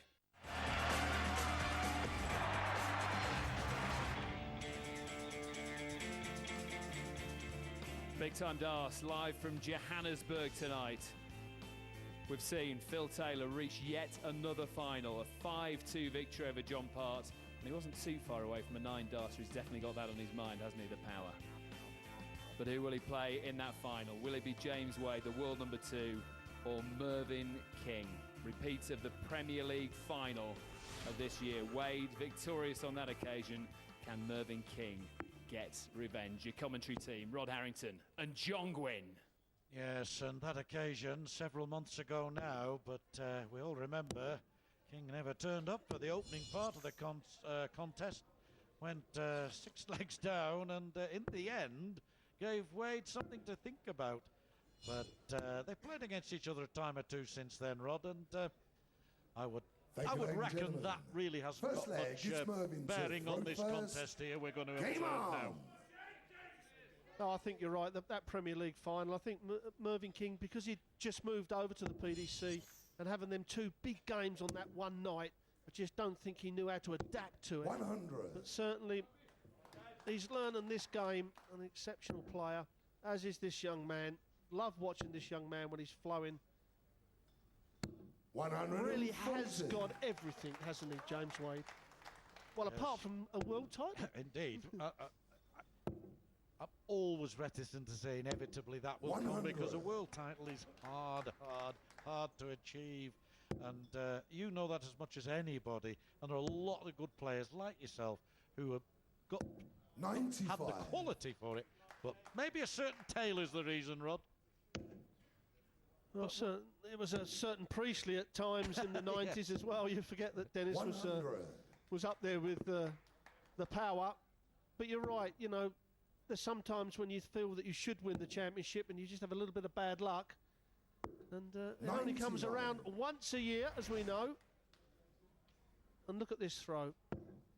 Look, that's about perfect, isn't it? It is. And this isn't far from it either. Oh, lovely to watch. 139 to leave, 62. Now Wade, 167 to steal the throw. Needed the treble. Then he needed that treble, and then the bull. 97. But 97 scored. King to hold his throw. Good competitive leg, this. Well, needs that. 2 darts, and Mervyn King will be disgusted with that because they weren't really close from his standard. But now Wade, he tops, loves double top, does James Wade. And he loves double 10 as well. 60. And again, 2 darts missed to win this first leg. 32. Yeah, Wade rarely misses the double 10. You very rarely see him have to go for double 5. He may not hear if King, by moving over, changing the angle and profiting from it. Absolutely perfect. Second leg, what we call opening up the target, and he's a happy man. 1-0 up, King. 60.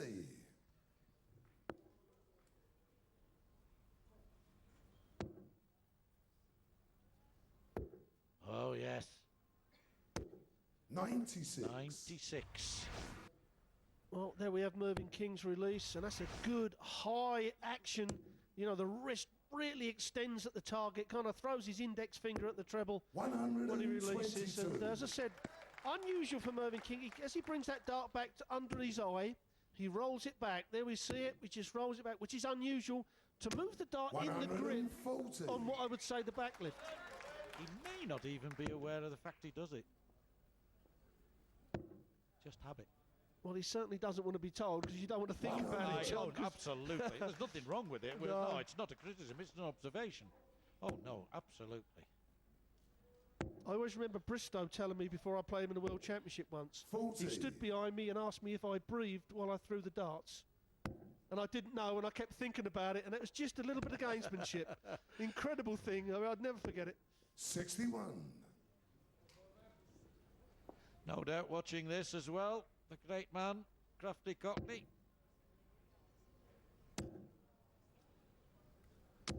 100. James, you Often require wonder how Eric would 158. cope with this game. Certainly his gamesmanship we used to love. James Wade now 60. not really setting it up, require so a chance here for 125. Mervyn King to break Wade's throw. Yes, they seem to go the bull route on this these days, and that's the reason why we're now on tops for a 1-2-5. 105. Almost, James, you almost. require 98. Though it was a fair way from the double. Wade, awkward one. Now then, coming down. Went there for double 58. 19 for tops. Mervyn, you require 20. When a lot of players would have gone treble 18, double 12, double 5. Now then, chance for Wade. No score. Well, he busted James, it, you which is require sensible 40. for King, but now Wade doesn't miss this too Game often, shot on and the certainly second leg. didn't do it James that time. Wade. And Mervyn King letting Throw James leg. Wade He's off going to throw in that leg first. and against the Game throw. on. Yes, you're right. When he does miss it, it's not by very much, and that was perfect. One leg all, both legs gone with throw. We're seeing 140. a Humdinger here, folks. Flying like a secretary bird. Mervyn King and Wade following him. Well, 80. perhaps a little more waywardness there. And a chance for King to steal a march. Needs the treble here, though, to really take advantage. 60.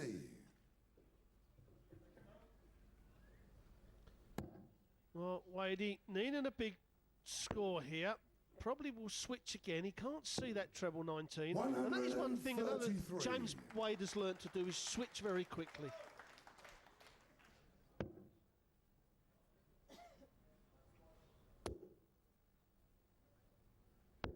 $58. Only 58. First to 5, best of 9 legs, 1 all, delicately 60. poised.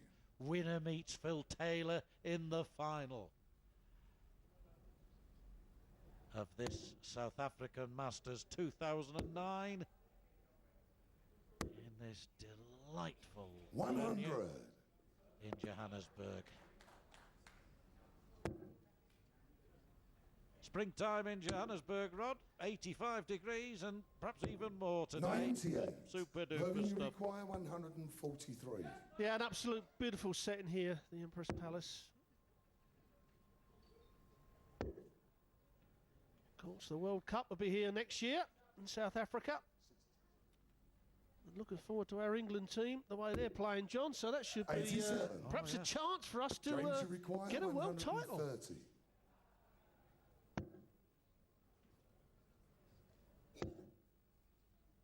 95 left.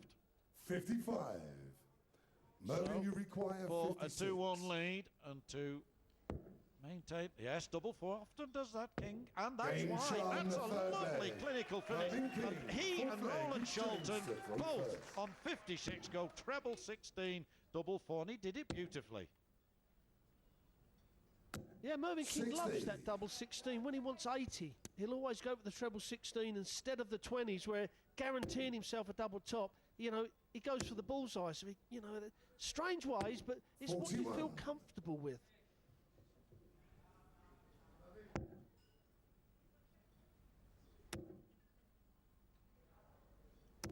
$100.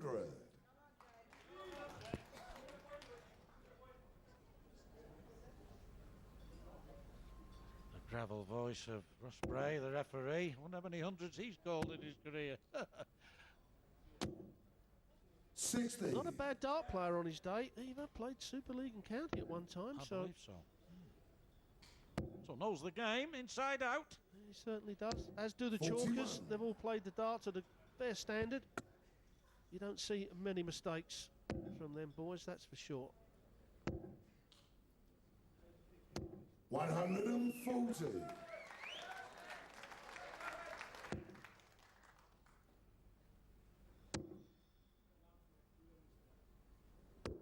$54. Is there signs that perhaps this finger is playing James Wade up? Not really a great scoring leg. Didn't score that well in the previous leg. So now a chance for Mervyn King to get control of the game. Well, he's moved over. He's about 8.5 foot he's throwing that from. And what a great dart that was, wasn't it? Do you know what that reminded me of? Phil Taylor when he got that bullseye. Yes, that's right. He moved right over, and that was a great... I mean, he's thrown from about 8.5 foot there, John, would you say? I talked about opening up the target, and that really was doing 125. He couldn't really do anything else because he wanted to leave himself on the 160, and he did it perfectly. Now another... Oh, he knows that was so close to the second treble 20, which would have left tops, and that 96. Would have totally justified his disappearance almost off the screen. Brilliant dart, though, wasn't it? Well, Wadey is starting to hit a lot of fives. 85. Maybe a sign that finger's playing him up, but Mervyn King, now he'll go for the 16s and the 48. Yeah, what a chance to break the throw and really put himself in a powerful position. Double 8. Come on, he says. Opens up the target. Game perfectly again. Wonderful, wonderful throw from King. He's showing now game on. A real measured approach. And he's thrown in that leg 2 or 3 quite outstanding individual darts. Well, certainly the one when he moved right away across as he fills up. It's his second 180 of the tournament, his first 180 of this match, and what a time to hit it. Perhaps he's thinking of the 9-darter, and James Wade says, well... 139. I can follow. When he was talking about moving along the hockey, John, I mean, the distance is 7'9 1/4, so perhaps the hockey should be... curved. On the curve.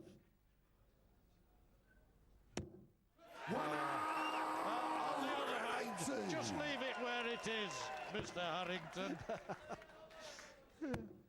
Well, £10,000 for Mervyn King, 110,000 rand. 141.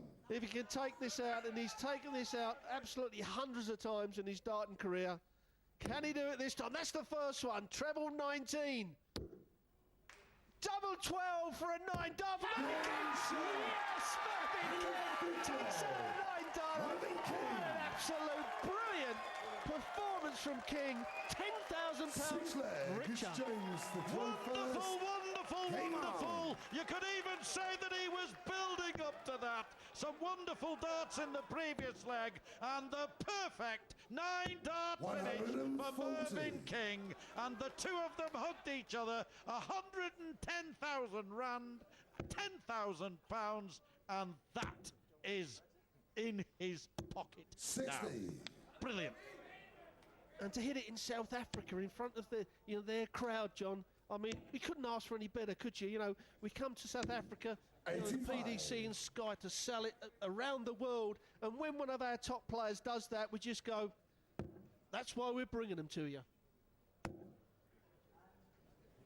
But that almost ridiculous treble 20 that he hit in the previous leg to set up 160, and even the double 8 where he moved across to his right and measured it perfectly, suggested that something special might just be about to happen. Do you think he might have thought after the first 180, I can do this? Certainly after the second.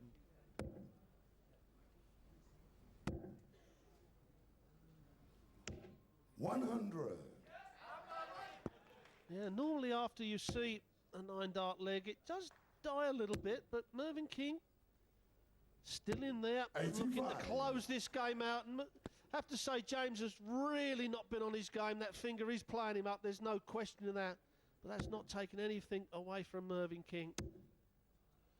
Takes his chances, he's got that experience now. James, you require 131.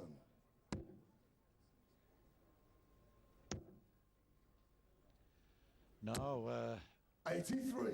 Nothing that might have happened to the other player influences the 9-dart finish. It's done by the individual player at that given time, playing the board brilliantly. 100. James, you require 48. Topsy once for 4-2. Stays in the match. 4-2 it is to King. And throwing first here. Game on. Wade really does have to now dig deep and produce his very, very best.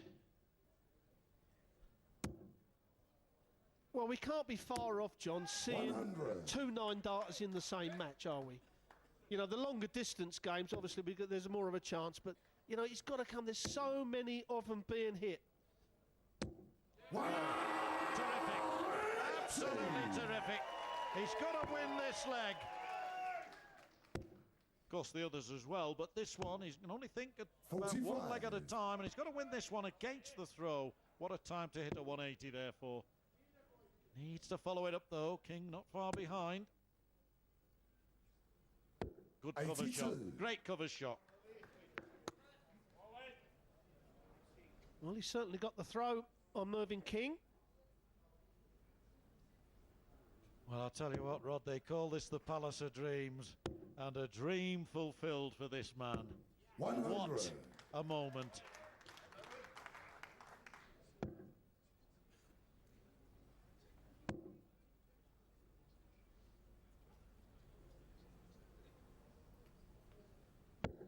$54.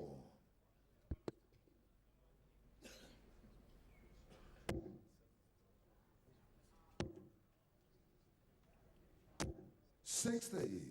Well, perhaps that 9-darter has upset him a little bit, just ruined his rhythm. Perhaps he's still got it in his mind. Certainly give James Wade the chance. I think Bob Beeman in '68, when he broke the world long jump record by half the pit, couldn't repeat it next time, Rod. It is a giant, giant effort, 44. isn't it? And James should require 90.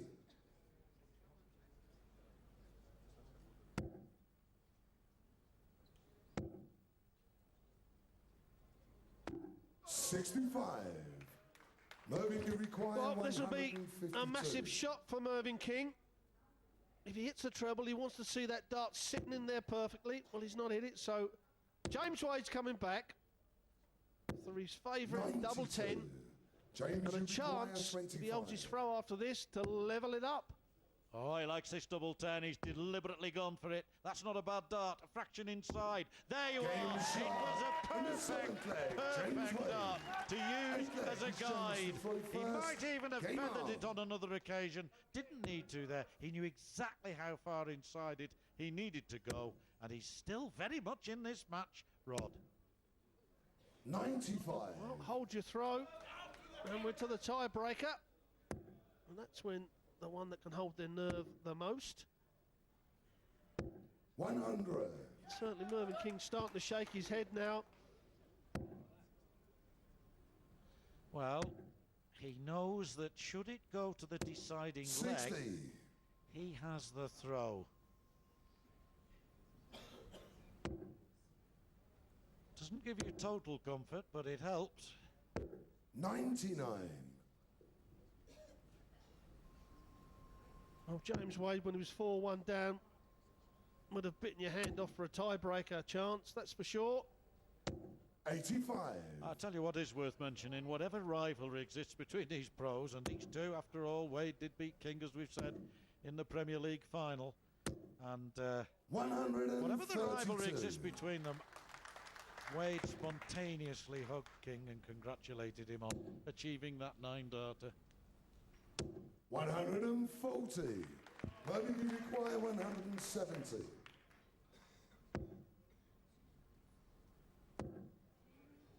Bull here for a perfect finish. Almost. Would have been nice to see. That's the top finish in the game, folks. 2 treble 20s and the Bull. Now then, treble 17 you feel is a must here. Oh, it isn't. Now the Bull for Wade. Oh, it would have been so nice to see it and take this game into the decider. Wade, 42, but will he get a shot at it as King wants double 8? He comes a fraction inside, and he's in the final. Double 4. 21. James, you require 42. Well, King's let Wade off. Double top. Can't see him missing this. And he doesn't. And we're into a tie break. Mervyn King was 4 legs to 1. He hit that 9-darter, and he's not won a leg since. Game on. Well, will that play on his mind? He's been pretty meticulous on double 8 and usually pretty good on double 4. But we talk about pressure sometimes with the lesser players, if I can put it that way. It gets to them all on certain occasions. 60. Well, now, sir, big control in this deciding leg. Well, he's not taken advantage of it. So now a chance for Wade to get back in the leg, but he needs the 1-4. Now that's a perfect dart to put a 180 in there, Gwynny. Yes. 100. I'm a bit disappointed he didn't add to that, but a ton's a ton, and you've got to be thankful for that. Not a lot in it, but King with that distinct advantage. The little red mark tells you he threw 89. 89, 226. Ton 40 needed minimum. 83.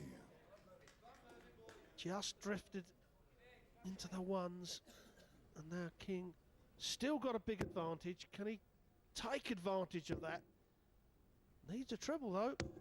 Whoa, now 39. A chance for Wade to get back in this leg. Ah dear, struggling.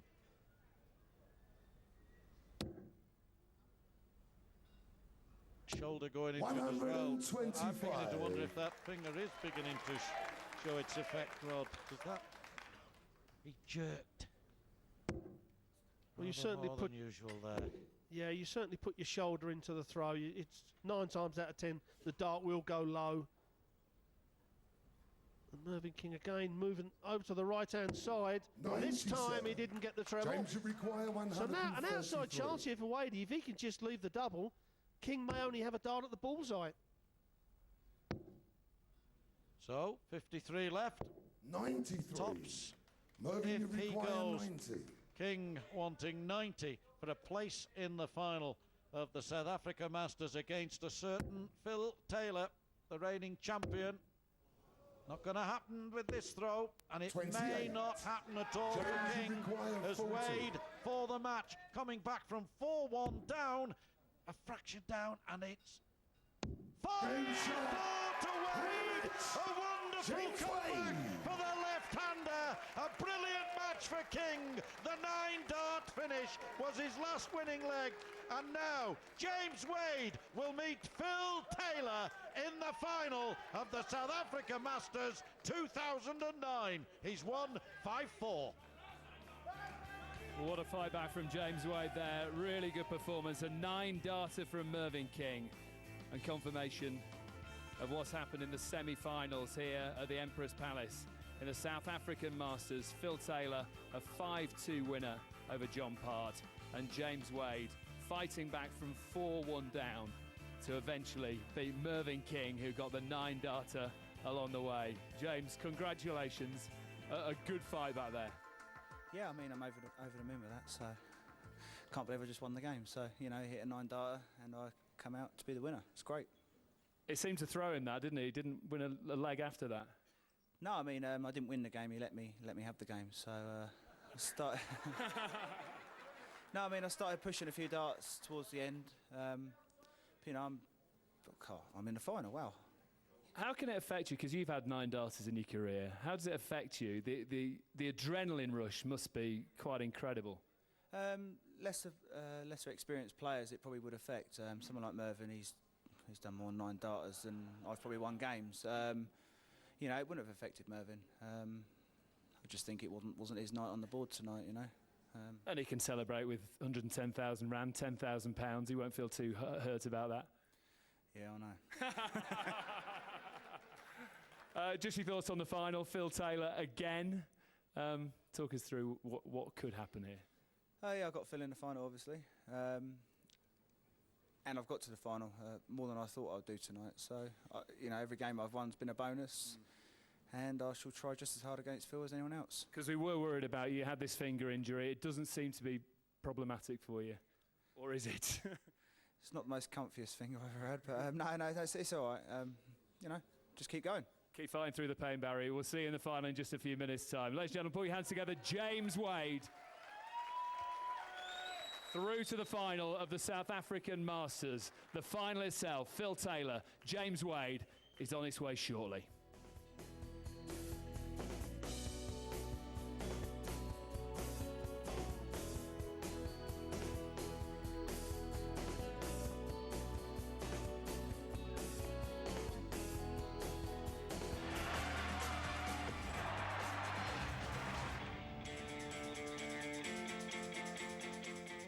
Soon, they'll be calling your name in Colombia, cheering you on in Vancouver. They'll be watching every putt in Fiji and every swing from Sydney to South Africa. Soon, the world will unite against the United States. The President's Cup starts 8 October. World-class golf on your World of Champions. Proudly brought to you by Telkom Business. One is known for its ferocity. The other for its cunning subtlety. The last has a reputation to intimidate the bravest of challengers. The biggest names in golf and some famous smaller ones put their collective skills to the test for 4 days of golf on 3 of Scotland's most prestigious courses. The Alfred Dunhill Links Championship, 1 to 4 October. Another golf exclusive on your World of Champions.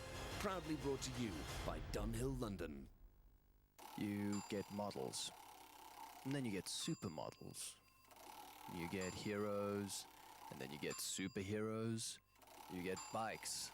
And then you get super bikes. Raw power, extreme action, and extraordinary talent. See what separates these guys from the rest. The 2009 Superbike season, exclusive to Supersport, and proudly brought to you by GoGP.org. Sport makes heroes. Let's play.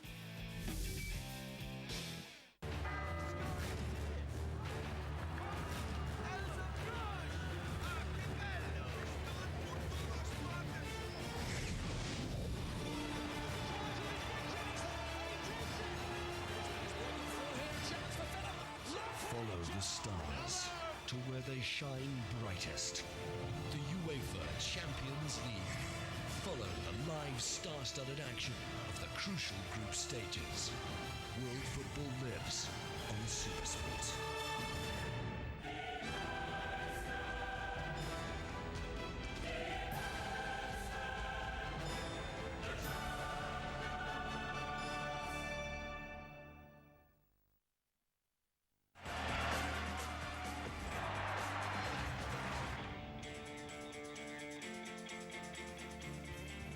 South African Masters, live from the Empress Palace here in Johannesburg. Confirmation, Phil Taylor went through to the final with a 5-2 victory over 3-time world champion John Part.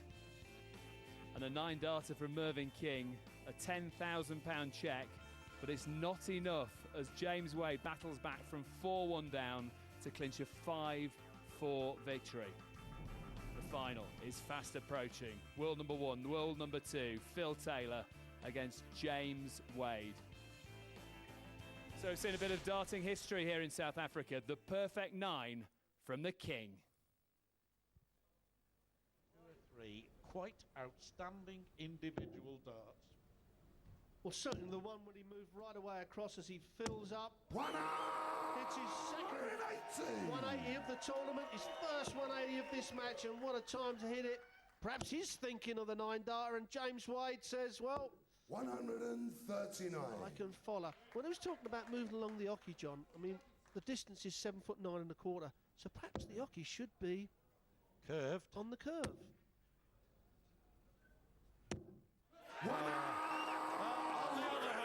Just leave it where it is, Mr. Harrington. Wow, £10,000 for Mervyn King, 110,000 rand. 141. If he can take this out, and he's taken this out absolutely hundreds of times in his darting career, can he do it this time? That's the first one, treble 19. Double 12 for a 9-dart for Mervyn King. Yes, Mervyn King takes out a 9-dart. An absolute brilliant performance from King. £10,000. The perfect 9 darts from Mervyn King. The first time that has happened on television outside Europe. So a bit of history here in Johannesburg. Rod Harrington, it was a magnificent 9-darter, but he still couldn't win the match. Yeah, I mean, it's ironic how, you know, you do see it a lot, Dave. You know, people do a 9-dart and go and lose the match. They lose their concentration, and I think Mervyn did that a little bit because he didn't really score as heavy. But to do a 9-dart, I mean, especially here, I mean, you know, he brought the 4 big boys over here, and they've done it for us, haven't they? So it's absolutely, I mean, I was even getting excited myself there. The adrenaline rush must put you off, though. Surely he's thinking, big check. I've done it. First time I've done it on TV. Yeah, I think it does. I think that's exactly what happened to Mervyn. You know, he walks back, he's done a 9-darter, a nice big check, and he's just come off the top, as we call it. The adrenaline's just run away a little bit, and before it's taken too long to get going again, and James has come back at him. Credit to James Wade for keeping his concentration, keeping his cool, and keeping his focus during that. Yes, exactly right. I mean, but we know James Wade is an exceptional dart player. I mean, he does lose his concentration at times, and that's why he probably hasn't won as much as what he should have done. But certainly in the future, he is a world champion. And if Phil ever decides to retire, then they're going to have James Wade to really contend with. There's a lot of players will be celebrating quite hard if that happened. I don't think we're going to see it for a few years yet. No, I don't think we will. I mean, I said many years ago that perhaps they should all chip in and retire Phil Taylor. Then they can spread a few more trophies around. Phil won't like that. He'll want his share of the 10 grand, won't he? Oh, well, you know, the PDC are putting out a £5 million tour, and that's all Phil can see. You know, probably 30% of $5 million next year he will settle for. Talk us through this final then. Phil Taylor against James Wade, the strengths of the two players for you. Well, if James Wade was on his game, and I think he said his finger weren't hurting, but I think it is. You can see that in his scoring. When we're in the comms, we see the scores closely. He's not really scoring ton on ton on ton. Phil Taylor, after the first leg against John Park, was doing that. Went up to over 100 average, Phil. So James really going to have to be on his game, and that finger's going to have to get in the back of his mind. OK, Rob, we'll hear from you in commentary very shortly. They call this place the Palace of Dreams. Dreams have come true so far for one player, Mervyn King, a 9-darter, but who will be crowned South African Masters champion?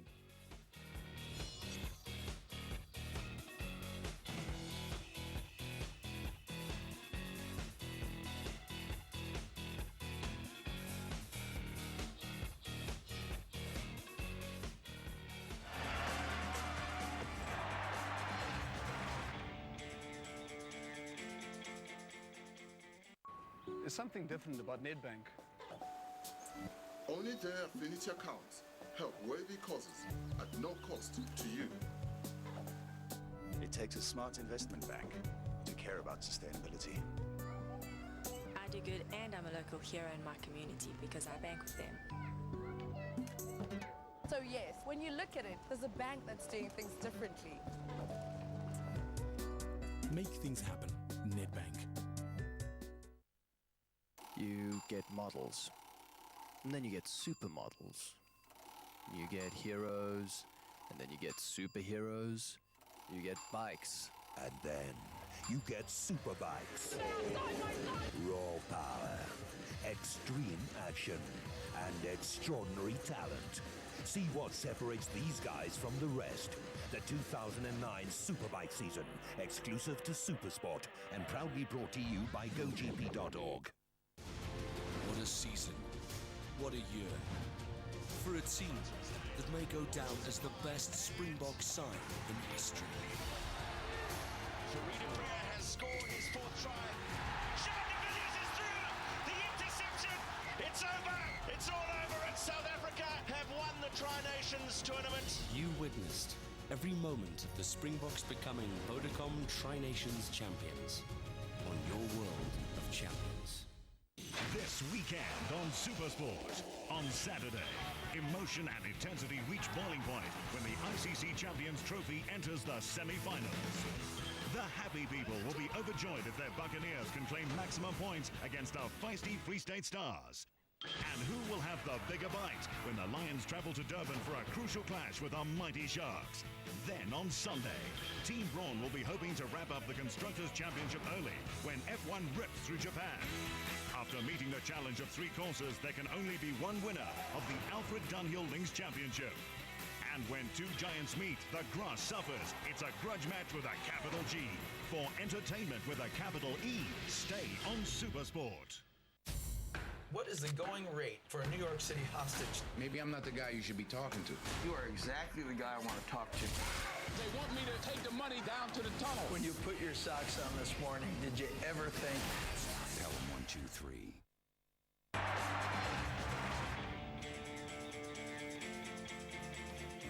Hotting up here in South Africa, the Emperor's Palace, the scene of the South African Masters. Phil Taylor through to the final, a 5-2 victory over John Part. Part took out 124 in that game. And a 9-darter from Mervyn King, but it's not enough to beat James Wade, who battles back from 4-1 down. This is the final. Phil Taylor against James Wade. It's the world number 1 against the world number 2. Best of 11 legs. Who will be crowned champion here in South Africa? Your commentary team, Rod Harrington and John Gwynn. Yes, thank you, Dave. Certainly this man knows what it's like to be crowned champion here. Won it the last 2 years. Favourite to win it this year. But this man in black knows that if he can produce half an hour of his very, very best darts, then he's not out of it. So, we'll see, Rod. Magic dart so far tonight, more to come.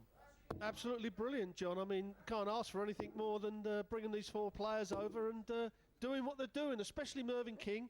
I mean, there's not many records that Phil Taylor doesn't hold, but Mervyn King now holds the first 9-dart TV game outside of Europe, which is a nice little thing to be able to put behind your name. Yes, rather appropriate as well that a king should get the 9-darter in the Emperor's Palace. But we know that this is the man who really reigns and will continue to do so in the minds of many people, most importantly his own, for a long time to come. Looks very relaxed, Taylor. Wade really got to produce his best on the tournament averages tonight. Taylor 97, Wade 86. But I think that matters not a jot as we start the final 2009 South African Masters. Well, Phil Taylor did ask that if he hit a 9-darter in the final, does he share 61. The money? that is the confidence of the guy that he's going to give himself a chance. But if you look at the averages, John, the overall averages, he's 10 points up on James Wade. 29. And over the course of the day, that is a big, big difference, as we know. Yes, that's right. That's a lovely lie, and we always suggest that there could be 2 more, not on this occasion. In fact, Taylor against John Part, on the one occasion he's gone beyond 100. He averaged in that game 100.75. Not his best by any means, but impressive nonetheless. 140.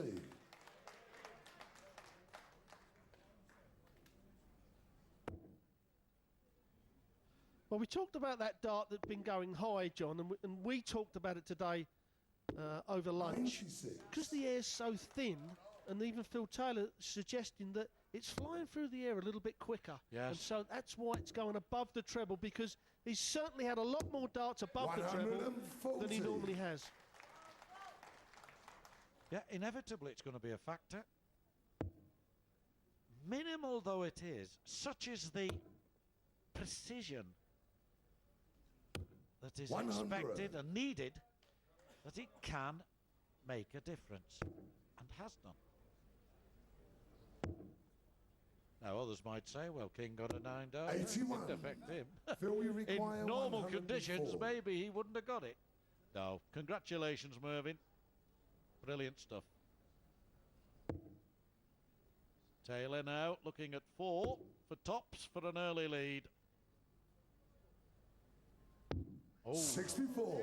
Now in Cardiff, when 111. King played Taylor in the semi-final, he took out 111. It was the start of his revival.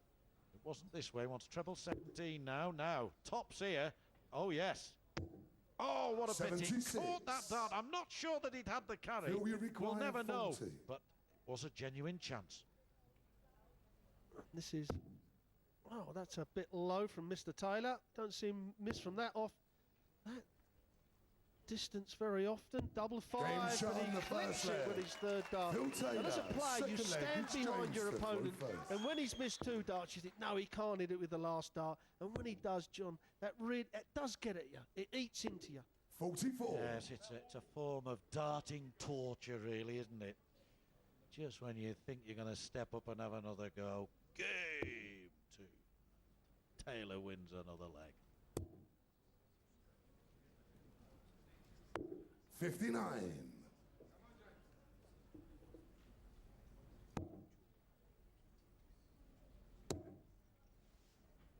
James, at times, he has lost his rhythm a bit. He's been pushing that shoulder into his shot. He needs to keep that rhythm going, and I think that's because of the finger.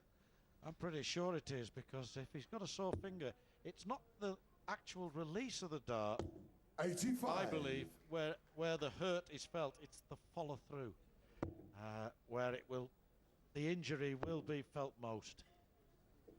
And that's why sometimes I think he's just jerking and trying 60. to delay the follow through or avoid the follow through.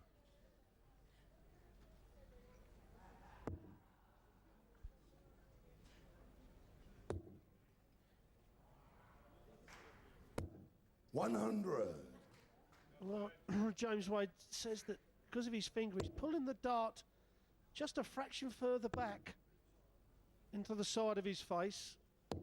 100. That's why it's going a bit astray at times. Nothing too major, but that could be a major dent for James Wade. That's 2. 140. Almost the third. Plenty of room for another one to the left of that, but it puts Taylor in a decent position. But fighting back here, Wade. Wow. And how to leave himself 60. Well, we saw a player do that earlier, get 180 on 196 to leave double 8. And he didn't get a shot at the double, but Wade has. Game shot on the second Terrific leg from the left-hander. Terrific leg from the 24-year-old. Terrific leg. Game on. No doubt about it. Well, he's done the most important thing. You lose your throw, you've got to break it back as soon as possible. It's exactly what James Wade has done. 1 leg all, and now Taylor. Sitting lovely, that is. 100. Yes, it was Devon Peterson, promising young South African, who hit a 180 on 196 to leave 16. And John Part took out 66, didn't he, in the quarter-final. 100.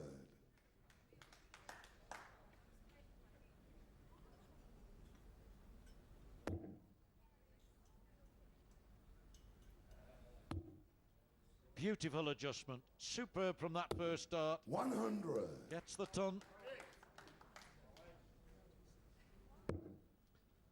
Well, how many times are we going to see these two contest the final in the next 2 to 3 years, Gwynny? 140. An awful lot, I think. Yes, well, here's number 1 in the order of merit. Therefore, he'll always be As long as they remain in this position, in the opposite half of the draw to this number 2. Oh, this is beautiful. This is fantastic. 140. Phil, we require 167.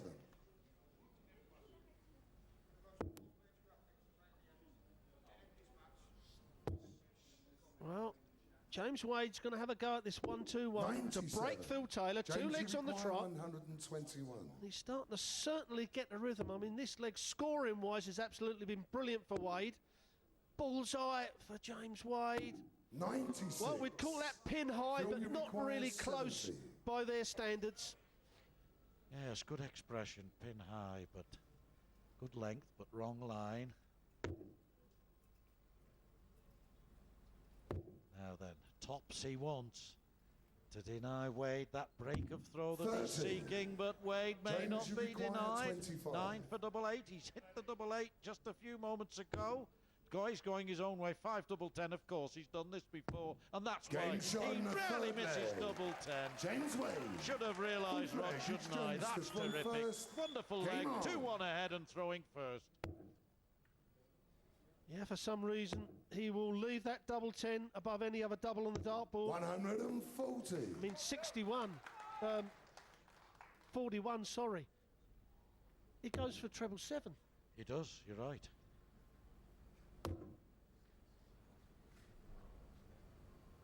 Yes, he does it on 61. 59. He knows that single 7 leaves 54 and... Yeah.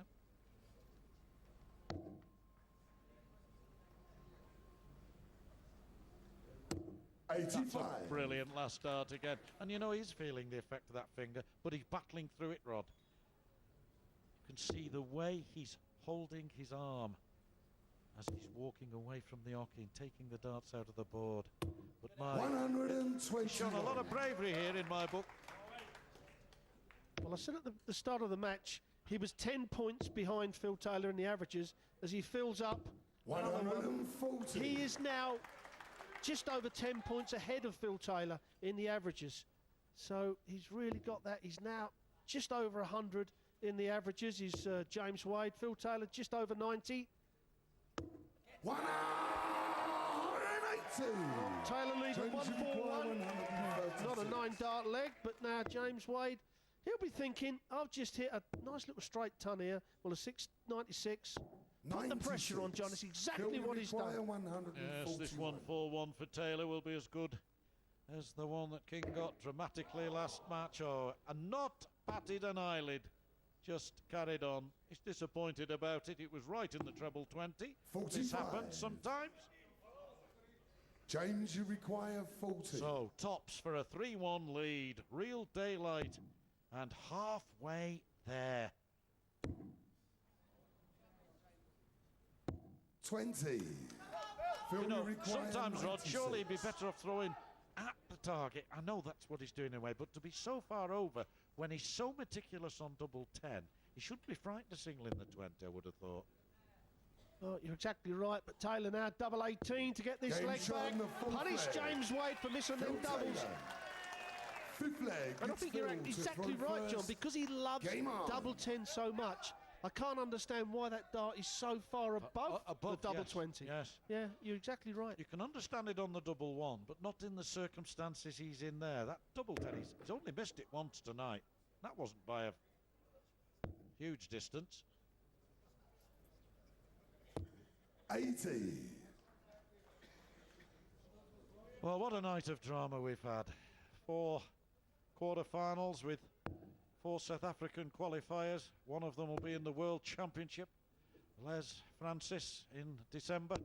100. The others have shown a degree of quality tonight, but outplayed by these masters of the hockey. They really are true combatants, real professional top men. And there you see evidence of it further. Brilliant. Well, not forgetting, John, in a couple of weeks' time, we're over to the City West in Ireland for the Grand Prix. Double in, double out, that one. That really puts the players under the pressure, that double in. And a short format to start with, always 140. offers the potential for shocks and has done on occasions in the past.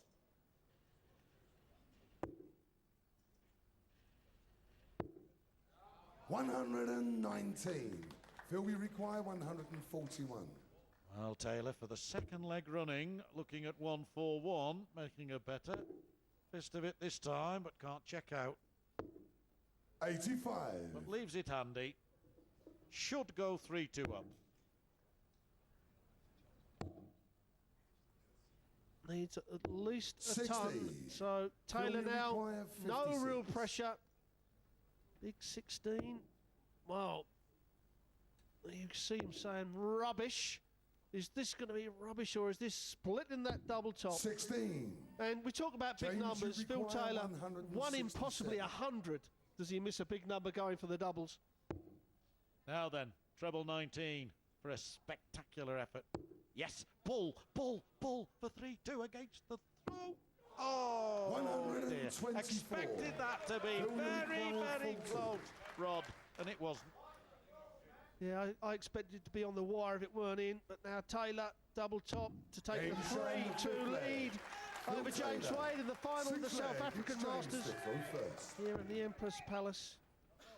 And we was talking about the Grand Prix and how that first round is really tight. 100. I might be right in saying, John, that it's about the only tournament that Phil Taylor's ever been out first round for God knows how many years. 2001, 2004, 2007. Amazing how that sequence come. We may have to wait till 2010. And they've not left their seats, these people. They are loving every moment. 85. They get all too little of this here in South Africa, and they are making the most of it. Fabulous day yesterday with 150 odd South African competitors here, 96. down to the last four, and what a good night we've had tonight. And not forgetting that the South Africans had chances, all four of them, had chances to take a lot more legs off of our top professionals, so encouraging for their supporters, and perhaps, you know, they may pick up sponsors from the back of that. 40. Well, Phil's getting some exercise, picking his darts up tonight. That's the second in this match. Not as prevalent now, bounce outs in darts as they used to be. They've now 100. these boards almost to perfection, haven't they?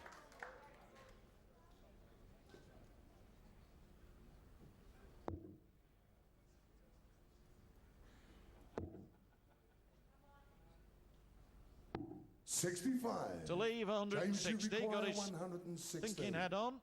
Rarely is without it, in fairness. Now this could be interesting. Tops for 3-3. Oh, Game shot in the fantastic. sixth leg. He had a 115 James earlier Wade. tonight, 116 Seventh there, leg, it's 3 Phil to legs front all. first. This is a real Game ding-dong on. encounter, Rod. Yeah, and he missed 3 at double top earlier on, and Taylor took out 96 to nick the leg, so James Wade could be 4-2 up at the moment. 96. But it's still 3-3, all to play for. Taylor has the all-important throw if it goes to a tie break. So James Wade has got to break Phil Taylor. 135. And fair play to James Wade. I mean, we've all seen his finger out here, and it is quite messy. And for him to just get up there and get on with his job, you know, shows a bit of an old head on young shoulders, I believe. I think he's 60. been remarkable tonight, and he's very, very much in contention here. Could be flying home tomorrow with a trophy in his hand. 60. But Taylor is all too used to that. Flying home, driving home, walking home, I'm sure, in Stoke-on-Trent with trophies in his hand. 140.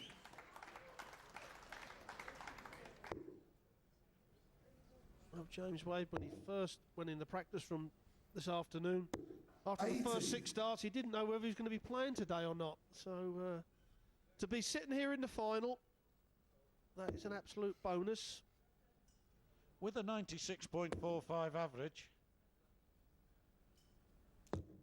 60. A threat. We wouldn't expect him not to be. We wouldn't expect him not to be, of course, in Ireland. He will be. Wade, up for it. No danger. 59. Phil, you require 145.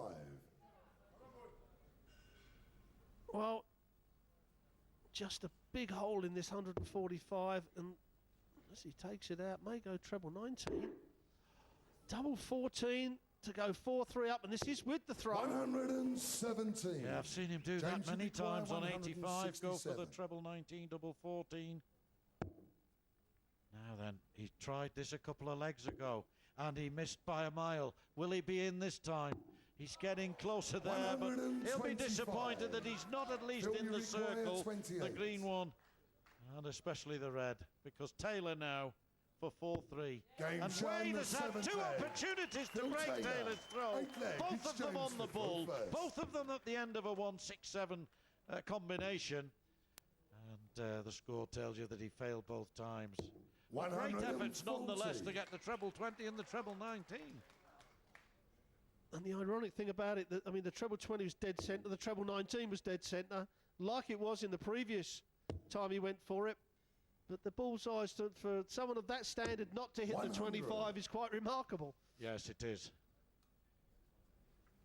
Particularly as he won the bull to gain the throw in this match. 95. No, he hasn't gained the throw, has he? It's 4-4, Wade. This will make it 4 legs all.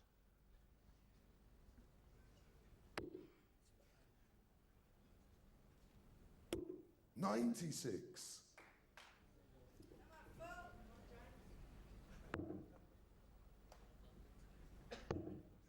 Well, a bit of sparring going on here now, John. 60.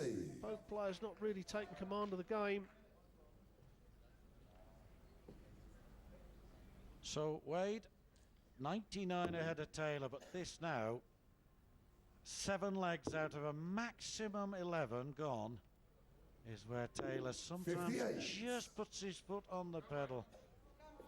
Not on that occasion, though. This is great stuff from Wade again. Surely we're going to see 4-4 in a minute or two. 138. Brilliant. 68 left. Taylor in his wake. Picking them off, Wade, there, like those ibis we saw on the lawn this morning with their long beaks in the grass rod. 100. Well, Phil will be James, thinking that 68. James will only have one dart at a double and he may miss it. Yeah, he's certainly only going to get the one dart now.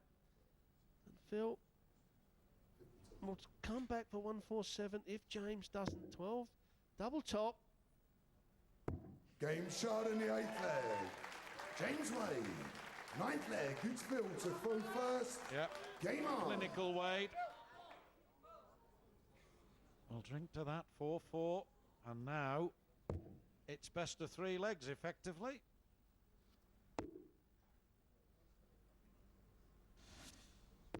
$134. How often do you see Taylor down in the low 90s?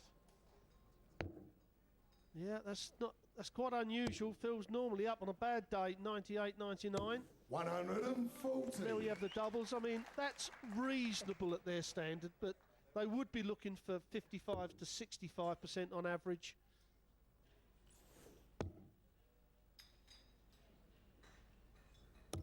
$140. But if you're picking off the double with the third dart of a combination, a 33% checkout rate, you're happy with that.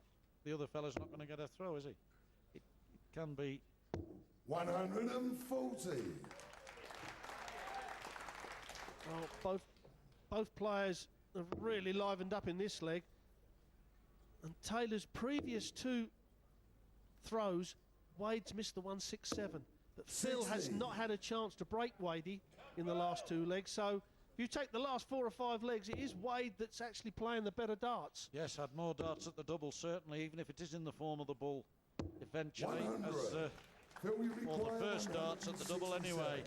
A great effort this from Taylor. If he takes it out, he'll be doing to Wade what Wade couldn't do to him. It's not going to happen now, and that's a long way from the target. 87 left. Come down for treble 70. 97. 70 when he goes. James, you Wade require 121. only 2 or 3 legs ago wanted this, didn't he, Rod?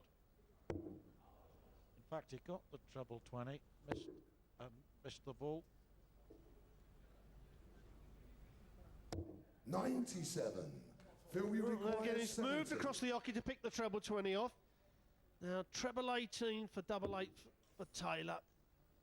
This red bit, he'll be concentrating on that just inside. He can't afford to give Wadey a dart at this. 62. And that's exactly what he's got to do, James Wade, 24. with a chance to break Phil Taylor and to move the hockey to throw for the match.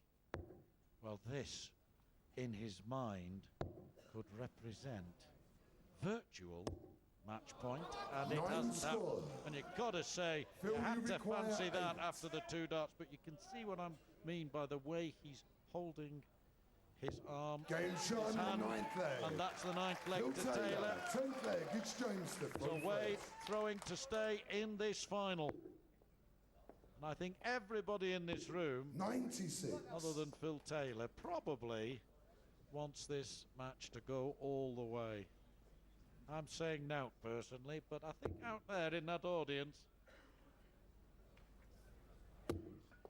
Yeah, that crowd don't want this game to end, that's for sure. 80. And again, Phil Taylor's had 4 bounce-outs now in this game, and we have to say that is unusual. I mean, these dartboards now, they're diamond wire, the wires are very, very thin, and they're sunk just inside the dartboard, and it's unusual for a bounce-out. yeah, in fairness, 60. that last one, it seemed to me, was nowhere near a wire. I think it was just balked by one of the previous missiles that had settled itself above the treble 20. There's that awkward angle again, but still manages to overcome it. You fancy he might here? Oh, that was brilliant, Rod. He only had a little bit of the treble 20 to go for after that first start and hit it twice. What can you say? Well, Wade, he can't afford to miss the treble, and that's 60. exactly what he's done. So now Phil's got the throw, and can he close this game out now and become the champion for the 3rd year on the trot? And that's about perfect. You'd be very surprised if he doesn't put this one in there. 140. And you see the speed of the 3rd one was a lot quicker. This is what I mean by just putting his foot down on the pedal a little bit, turning up the gas and giving himself now 140. a real opportunity require 141. to take the title in style. There's the first one, treble 19. Unlucky. Wade, an outside chance to stay in the match 97. and take us to the James, you deciding require leg. 145. Well, he's had a chance at the 2 167s, and this would be right up there. That's the first one. Treble 15 for double top. Well, Phil's going to get 2 darts at the double 85. for a hat-trick Phil, you require of 44. South African Masters titles. Now then, tops for a 6-4 victory and the title Great of shot. South African Finish. Master for a 2009 third Virgin year Atlantic on South the African trot. Masters. Phil, the Champion, power that is Phil Taylor. triumphs again. The crowd on their feet as Taylor beats Wade by 6 legs to 4. A smiling Phil Taylor, and what a fabulous night of action it's been. Confirmation of that 6-4 victory. It's a hat-trick of wins for Phil Taylor here in South Africa, but a good performance from James Wade. 6-4, the final score. With the presentation ceremony, John McDonald. Thank you, ladies and gentlemen. Would you please welcome the Chief Operating Officer for the Emperor's Palace, the Palace of Dreams, Mr. Bob Urim.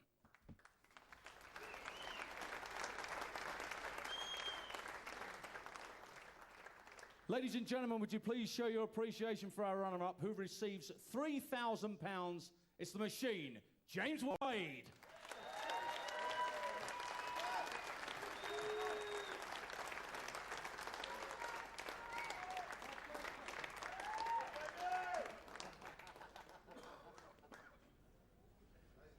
And now, ladies and gentlemen, the winner receiving £5,000, a coveted trophy, and the title of the Virgin Atlantic South African Masters Champion 2009.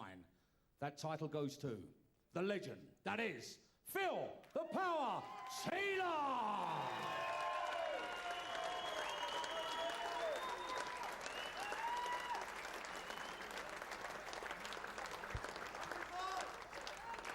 Thank you, ladies and gentlemen, for the first time in history outside of Europe, the perfect game, the 9-darter. Ladies and gentlemen, to present the cheque for £10,000. Once again, the Emperor's Palace, the Palace of Dreams, Bod Urim, and now present the cheque, £10,000 goes to Mervyn King.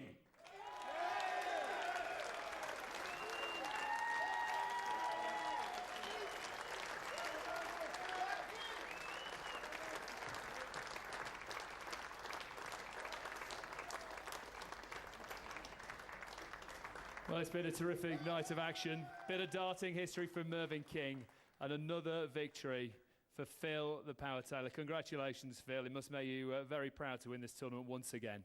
I am, actually. I'm not buying this James Wade bad finger business because he's actually played, I thought he played absolutely superb. When I first came up, obviously beating Mervyn there, he did absolutely fantastic. I thought Mervyn was going to win 5-1 and he did brilliant and he came through to the final and played absolutely fantastic. He should do that every week, I think. He's quality, that's what he is, he's brilliant. And what does it mean to you to win away from Europe as well? Because that must be, you know, another thing on the CV. To be honest with you, Dave, just to get invited, you know, Bob always, you know, looks after us, you know, this Emperor's Palace, it's next to nothing. I mean, we do travel around the world, and Barry ended a speech last night, and he said, you know, we never get treated the way we get treated when we come here, and it's true, we don't get treated the way we get treated here. A word with Mervyn King. Let me just make my way over here. Mervyn, congratulations. A shame that you didn't win the match after putting in that perfect 9. Yeah, well, there you go. It happens, doesn't it? It done my head. I couldn't concentrate. As hard as I tried, it just didn't happen. It was a great game. James deserved to win. You know, I had my chance and I didn't take it. And I'll tell you what, James, with this cheque, right, when I cash this, I'm going to buy you something for your house. It's a new chop saw to do your finger. All right. Let's have a word. James, just come over. I know you're getting a little bit of treatment on your finger there, but congratulations to you, battling against the pain of the finger injury and getting so far in this. It wasn't painful. No, it's just, you know, when you've got to cut something like that, you know, you tend to think about it a little bit more than you should. You know, but I got to the final. That's not bad, is it? And were you happy with the way you played? Yeah, I was over the moon. I come here today not knowing how I was going to play, and I played how I did, so it's brilliant. And Dublin is the next stop on our world tour of darts. How are you feeling about the double in to start format in that one? I'll be ready for that one. Ladies and gentlemen, put your hands together. Runner-up, James Wade. Final word with you, Phil. Dublin on the calendar next. It's a tournament that you've had mixed fortunes in, occasionally gone out the first round, which is very, very unusual. The majority of the times you've won it. Your feelings on that? Dublin is the one I've either got beat first round or I've gone through to win it. I've never lost anywhere else in the tournament. It's a leveler, that's what it is. I'm playing Brendan Dolan, who's going to get the support off the crowd. It's going to be chock-a-block that night. It's going to be bouncing. I'm really looking forward to it. I think we're both going to feel the pressure that night, but you know, Brendan's going to have to perform, and I know that if I get past the first round, I've got a chance of winning it because the format increases. So get back home now, get back on the practice board, get ready for Brendan because he's a lovely kid and everything. But that night, I'm sorry, I've got to do the business, and I want to get past the first round. So. Here we go. I mean, this game is getting bigger and bigger and bigger. We keep getting asked week in, week out. Anybody with half a brain, get a set of darts. I'm telling you, get on the practice board and have a go because it's not an expensive sport. You know, there's a lot of sports what cost a lot of money. This is one game where you can buy a set of darts, not Phil Taylor darts, but you can buy a set of darts for like 20 quid. And have a go. And it all builds up to the World Championship, the first £1 million tournament in darts history. and you chasing your 15th world title. Do you know what, Dave? I'm looking at the World Championship.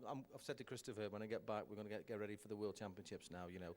Next week is if I win next week, it's a bonus, you know, the week after, whatever. To sit there, I mean, we watch programmes like, you know, Who Wants to Be a Millionaire and this, that and the other, and we're playing for the winner's cheque of £200,000. And it is unbelievable, believe me. I mean, to anybody who's in the final is going to play for that is going to be nervous. Everybody wants to win, obviously. You know, you're going to get players now practising harder. Every player at home. People say people are not playing much in the pubs. Of course they're not. They're all at home practising because they want the cheque for £200,000. I mean, you're talking like... I mean, it's professional footballers, it's Premiership footballers' wages that we're getting now, you know. And we're also now getting the respect that, you know, we've always had that little ounce of snobbery towards us, but not no more, fella. Not no more. You have certainly had the respect of this crowd in Johannesburg. Fantastic crowd. Ladies and gentlemen, put your hands together. Big congratulations to Phil Taylor, the master in South Africa, once again. Well, the Darts calendar keeps on coming thick and fast. Next up is Dublin, the skybet.com World Grand Prix. Fantastic tournament, double to start, double to finish, £100,000 in prize money. October the 5th it starts, that's a Monday, 6 p.m. on Sky Sports 2 and HD2. Rod Harrington is here. Rod, just your reflections on what we've seen here in South Africa. Well, I think it's been brilliant, Dave. As I say, we've brought over the 4 best players in the world, and we've had their 4 best players, and they've done well. I mean, when you look at the first 4 rounds, I mean, they had chance to take more legs out of the players. I mean, against Phil Taylor, I mean, the guy had another 2 legs that he could have taken for Phil, but typical Phil, you know, he goes on and wins the tournament like he normally does. But it's great, a 9-darter, you know, and I mean, for Mervyn King to do that, and he said he lost his concentration, which happens an awful lot when you've done the 9-darter, you know, and you've earned a load of money. And but we're going to the Grand Prix, you know, £100,000 to the winner of the Grand Prix. And as Phil said, you know, the money in this sport now is incredible, and it is a very entertaining sport for all the spectators, and the Grand Prix is going to be absolutely brilliant. And we have seen a little bit of darts history, of course, here in South Africa. The perfect 9 darts from Mervyn King. Here's how he did it. Outstanding individual darts. Well, certainly the one when he moved right away across as he fills up. It's his second 180 of the tournament, his first 180 of this match, and what a time to hit it.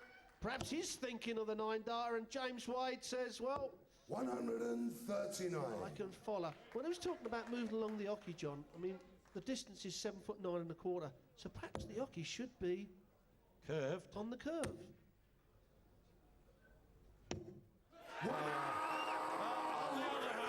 Just leave it where it is, Mr. Harrington.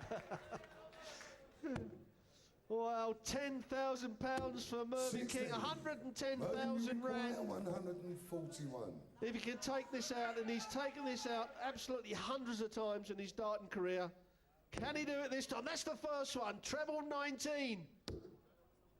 Double 12 for a 9-dart for Mervyn King. Yes, Mervyn King takes out a 9-dart. What an absolute brilliant performance from King. £10,000 richer. Mervyn King celebrating the first 9-darter live on television outside Europe. He said he's going to learn from that. Next time he gets a 9-darter, he's going to win the match, he says. You see it so often, Dave. I mean, Yali Klassen did a 9-darter a couple of weeks ago, lost the match. For some reason, they just lose their concentration a bit. And it is, I mean, everything's a learning curve. And Mervyn King, I have to say, is one of the players that does take away from the game, sit down, look at it. What did I do wrong? And he will put it right. I mean, at the match play, he overheated a bit in the semi-final against Phil Taylor. He walks away, I've got to do something about that. He's in the practice room first every day. He really does put the hard work in. Busy calendar to come over the next weeks and months. We've got Dublin, the Grand Prix, the World Championship. Phil already focusing on that. Can anybody stop him? The Grand Prix, he can be stopped in the first or second round because of the format. But when we go on beyond that, I don't think so. I think he's played so well all year. I mean, he's obviously the bookies' favourite by big time. Someone's got to play exceptional and at the top of their game. But saying that, James Wade, he had a dart at the bullseye for 167, another dart at the bullseye for 167, 3 darts at double 12. They were to break Phil's throw. He didn't do it. Another time, if he does it, gets in front, because James Wade has got the quality and the bottle to do it. And that's another thing. You've got to have the bottle to get in front of Phil Taylor and then bury him. Is he the only one that can do that? Yeah, I'm going to say, yeah, at the moment, I think he is. I mean, Raymond Barnveld, we don't...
We are Bloomberg Television. Reporters all over the world, gathering financial news to keep you informed as it happens. Our global network gives you the complete picture of what's moving with the markets, locally and on national and international scale. Bloomberg Television, wherever, whenever, information that affects your world.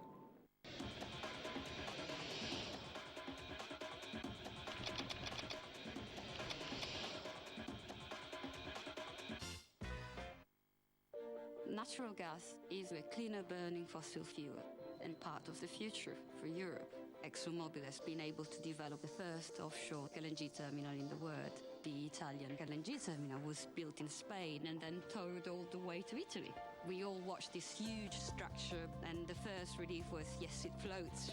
This terminal has the capacity to supply around 10% of the gas in Italy, and technology is the key.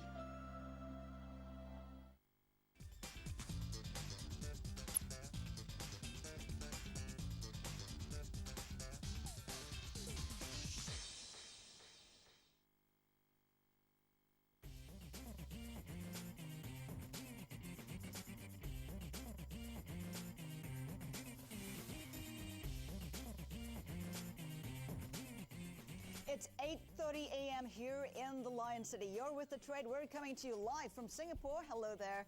I'm Haslinda Amin. Let's do a quick check on the markets in play this morning. We start in Tokyo with the Nikkei 225 is up by 0.2%. Gains to 4. The benchmark down under, which is climbing by 0.3% at the moment.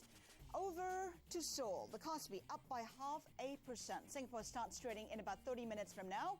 Futures pointing to a flat open. Now, among the stocks to watch today, China's South City Holdings. This company is one of the country's biggest property developers. It raised about $390 million, selling shares in Hong Kong, where the stock will list later today. The ticker to watch, 1668 HK. Should also get pricing on the IPO of Yingde Gases, which is looking to raise about $460 million. The metals processor, China Vanadium Mining, is another one to look out for. So too, baby formula company Os Nutra Dairy, looking to raise about $200 million. And before you jump in, be warned, the last 3 companies that debuted in Hong Kong all fell below their IPO price. Now let's switch to the U.S. to see how Wall Street did overnight. U.S. stocks dropped. Energy producers contributed to losses as a stronger dollar dragged down oil, overshadowing the biggest gain in home prices in 4 years. There you have the closing numbers, a sea of red. Checking how U.S. markets may open later today, futures pointing to a higher open. Now you can say Nike just did it after it beat earnings big time just a few hours ago. But was it sales or cost cutting, and what does it mean for Nike's Asian suppliers? Let's head to Zara Button in New York, who has the answer. Zara, hi. Hi there, Aslinda. Well, we're talking about the good news here because, yes, they definitely beat expectations, but this company has a history of doing that, in fact. If you look at what the numbers were, 104 share, 7 cents better than expected, so definitely a big beat, and also a penny better than last year. So definitely moving in the right direction in terms of their profits. The bad news is that they had profits because they were cutting marketing and personnel costs. Now, if we look at their sales, and this is where the problem lies, they fell about 12%. Nike executives talking about on that conference call after they released their earnings, they're talking about sales of football shoes over in Europe, that being under pressure, Japan remaining a tough market. And if you look at this chart, I want to pull this up because what you're seeing is in Central and Eastern Europe, that remained their most challenging region. And even Asia, where you guys are, most of their growth is coming or has been coming from that region over the past 2 years. And what you saw, as you can see, China down, Japan down about 3%. North America, which is their biggest market as well, and of course where I am, doing better than some of the other regions, but still down about 4%. So definitely some heavy pressure in the sales area of their business, Aslinda. So did they say anything about whether things are getting better? Well, you know, investors judge this company based on the orders that they've received. This time they're judging it based on delivery for January. And on that basis, what the company was saying is that orders are going to be down about 4% if you exclude for currency fluctuations. But that's better than the 5% drop that one analyst that we talked to, Thomas Shaw over at Stephen Nicholas, he was looking for. And that could have implications for UEUN. Of course, you guys know that company that supplies Nike with shoes and is the world's largest supply of branded athletic and casual shoes. And if you remember, just last month, UBS had told investors to sell the stock because of a likely drop in orders. So that kind of resonating here. Now, since then, as you can see, the stock has been off. This is a 2-month chart, but it's actually been off about 7% since UBS made that call on August 17th. And as you can see at that time as well, UBS talked about Lianfeng. It preferred this company, saying it's likely to benefit more from an economic recovery in the U.S. And as you can see, the stock has outperformed. That's a 2-month chart, as I mentioned. That's up 40%, but the gain is more like along the lines of about 25%. But definitely a good call by UBS on this particular company and on the other company as well. Lianfeng, of course, the biggest supplier of clothes and toys to Walmart stores and Target, also to Nike. And again, that's up about 25% since that call. Aslinda. So, okay, future orders will be down. What about the prospects? What are the executives saying about that? Well, you know, Nike on the call today talked about the consumers, retailers remaining cautious, and even their inventories. They talked about the fact that they're down 7%. So clearly, there's not a lot of demand there from the retailers. So that helped out their gross margins. But again, you have to look at the sales picture as well. And what they're saying is that consumers still remaining very cautious, especially over in Japan, against another Asia situation over there. They did, though, have double-digit growth in Korea and Brazil in the first quarter. And again, Nike seeming to be benefiting more, though, from a cost-cutting situation rather than necessarily an improvement or pickup in sales. Okay, Nike, just do it. Zara Button, thank you so much for that. Gold rose in New York, erasing an earlier loss as the dollar pad gains. That's boosting demand for the precious metal as an alternative investment. Where does gold go from here, you ask? Well, for more on gold and other commodities, here's Peter Maguire, Managing Director at CWA Global Markets. He's usually based in Sydney, but joins us this morning here in the Lion City. Welcome. Good morning. It does look like the dollar is the key driver for gold. It does, yeah, very much so, Haslinda. I mean, you know, we look at where the US dollar has played over the last 6 months. We've had a very strong rally after the GFC commenced in really, you know, this time last year. Went up to 88 against the basket, and then now down as low as 75.5, back through around about 77 against the basket. So gold has mirrored that particular move, and now gold's sitting at about 993. Now, when you talk to a lot of traders, analysts, investors, of course, a lot of people expecting dollar to trend lower. What will Sure. it do for gold? And, you know, we have SocGen predicting 1,100 for gold by the first half of next year. I think that's very achievable because we're worried certainly about inflation expected to take off in the next probably 6 to 12 months.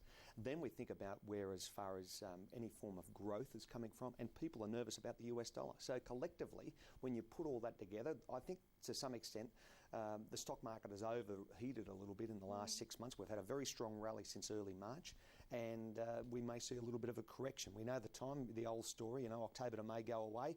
We enter October next week. Let's see where that all plays. But if the stock market stalls, I'm sure that will underpin the price of gold. Is it going to be a choppy ride to 1,100? I'd say so. I wouldn't be surprised because we've been choppy over the last year. We've been choppy since the start of the century when we were at $250 an ounce in 2000, 2001. So it's been a very dramatic rise in that decade. We took our high out in March of 08, and I think we're going to see continued choppiness, up $20 and $30 ranges, $40 ranges. It was only a couple of weeks ago, and I think I was up here and we were at 940. So it's been very strong up to 1,025, back through at 993, 994 as we speak, and I'm sure that 1,100 is achievable. And SocGen, they're far smarter than I. I wouldn't say that, but let's take a look at oil for now. You know, a lot of people are saying this. It could go as high as $200, and that came from Peru Saxena. Your thoughts on that? I know Peru well. I agree with what with Peru across the planet. You wouldn't dare disagree with Peru. It's hard to put an argument up against Peru, I'll tell you, because he's got some. When he talks and articulates, he tells the true macro story. $200, I think, is achievable, but I'd say it'll be maybe in the next decade. I think it will be within the next decade, certainly. But the other side of it, of course, is new and renewable and new energies, and where we look as far as that. We know that consumption's going up. We know that we're addicted to crude oil. We know that by 2027 we'll be using 107, 108 million barrels a day. And you know, the great challenge is in 1950, Haslinda, we had 2.6 billion people on the planet. Today we're at 6.8 billion, and by 2050 we're going to be at around about 10 billion people. So more consumption. So when you look at that, I think it is very achievable. The cheap oil's been found. Have a look where China's playing with Nigeria. They want to secure as far as their supply. Absolutely, and we look at Iran, where that's going. So Iran's always been a powder keg when it comes to that whole Middle East area.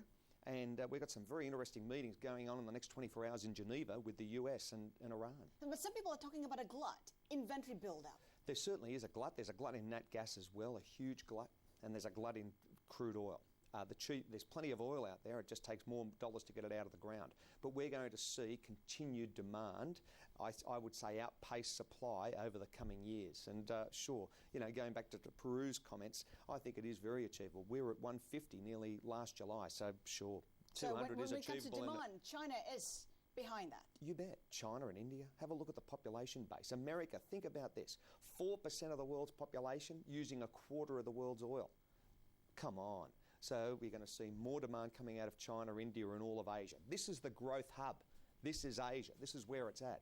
Come on, growth this year in this part of the world. We'll be right back with Peter Maguire. Stay with us. You're with The Trade. True.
is The Trade, and we're talking commodities in this part of the show. Let's check the latest prices.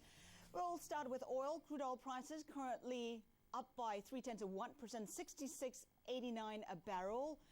And the head dealer at Integrated Brokerage told Bloomberg gold is waiting on stocks and the dollar for direction.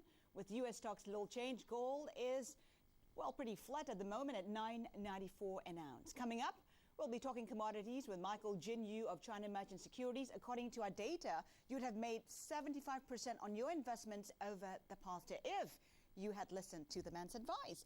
Now let's get back to our focus on commodities with Peter Maguire, Managing Director at CWA Global Markets. He's usually based in Sydney, but joins us this morning here in Singapore. We were talking about oil. OPEC has pretty much taken quite a chunk of supply from the market. I mean, has the market rebalanced? I think it has, and the reality is, Haslinda, they own the ballpark. 40% of the crude comes from OPEC, and they own the ballpark, the ball, the players, and the supporters, and the park. So what they say is really what they get. And we've seen it from the start of the year. When oil was low at 30, they said 45. Then they said 55, 65. They've ratcheted it up. And now they say 70. And well, now I've seen reports come out that they want that $75 to $85 range in Q4. We start Q4 next week. I'm sure they'll probably go fairly close. Now, you know, crude only a week ago was at 72, 73. Now it's back down to 66. It's as volatile as anything. We're certainly worried about where Iran goes. We've got China doing deals in Nigeria. We've got the world starting to change its behaviour to energy and consumption. So I'm sure that we're going to see some big moves. And in terms of soft commodities, corn, of course, is quite a focus. Highest in almost 2 weeks. Prices greatly influenced, of course, by the weather. Absolutely. It's been an outstanding year. One word puts corn into context: superb as far as growing conditions. The yield is outstanding, 40% up, and largest crop in history. So everything is just a perfect summer for corn. Now, you roll that across, it's about $3.30, $3.40 a bushel. Fantastic. Sugar, by the way, you've seen at a 28-year high this morning, and we've had massive rain in Brazil again, so that's affecting that whole growing region. And you know what India was like. We had a delay in the monsoon season. So you see corn a perfect harvest due to Mother Nature, and you see sugar completely the opposite. Far too much rain in Brazil and not enough rain in India. So, you know, how Mother Nature can play into the whole commodity complex. How do we play the soft commodity market? Corn at the moment, I think it's probably, you're going to see a little bit higher over the next 3 to 6 months. And then the sugar market, I think you'll see that further, probably, you know, 26, 27 cents in the not too distant future. It's had a very strong rally since April, and I think that'll continue. Any risks? Oh, there's always risks because you deal with Mother Nature, you deal with external forces. How do you hedge? Depending on the instrument. If you're buying sugar companies, or you're buying, you know, or you're going straight out to buy sugar futures or warrants or that, you've got to be careful. You've got to know what your stop loss is. You need to be very focused when you're a short-term trader. And people, ironically, the greatest challenge is to cut your losses. And the old story, the first cut is the cheapest. So when you make sure that if you're... Cheapest and not the deepest. Exactly, the cheapest. So the first cut. So if you've got a market trending against you, get the hell out of there, because you can have markets move very quickly in these times, and you can be left high and dry thinking, what the hell? You should have got out 2 days ago. So if you can take that on board, the first cut is the cheapest. Commodities, it's been such a fantastic rally. I mean, will that continue? You bet. You know, it's been a great rally since the turn of the century. It's been outstanding, and we're going to see further high prices. The great challenge is we've got food. I think that's going to go far higher in the next decade, and that's going to be to everyone's detriment. But you're going to see far higher oil prices, gold, precious metals, base metals, and of course the energy and food sector. So I think that the reality is we've got more consumption through more people, and we've got... The world is moving at far quicker pace than it did in 1950. So collectively, with information and technology, you need to be in commodities. It's as simple as that. And it's a long, long time, this next boom. Your favourite commodity would be? I've got so many, you know. I mean, I look at... One. Short term, I'd say probably gold. Okay, go for gold. Peter Maguire, thank you so much for your insights on the trade today. Now, here's a commodity find that doesn't come around very often, and it's more than a gold's best friend. It's dream-worthy. A diamond the size of a chicken egg has been found in South Africa, weighing over 100 grams. The diamond is more than 500 carats and has exceptional color and clarity. What more can you ask? Well, putting the rock among the world's top 20 high-quality gems. But sorry, folks, it's taken. The finished stone will go to the Queen of England and be set in Britain's imperial scepter as part of the crown jewels. Ooh, it's taken. Coming up on the trade, with the buzz of the F1 gone,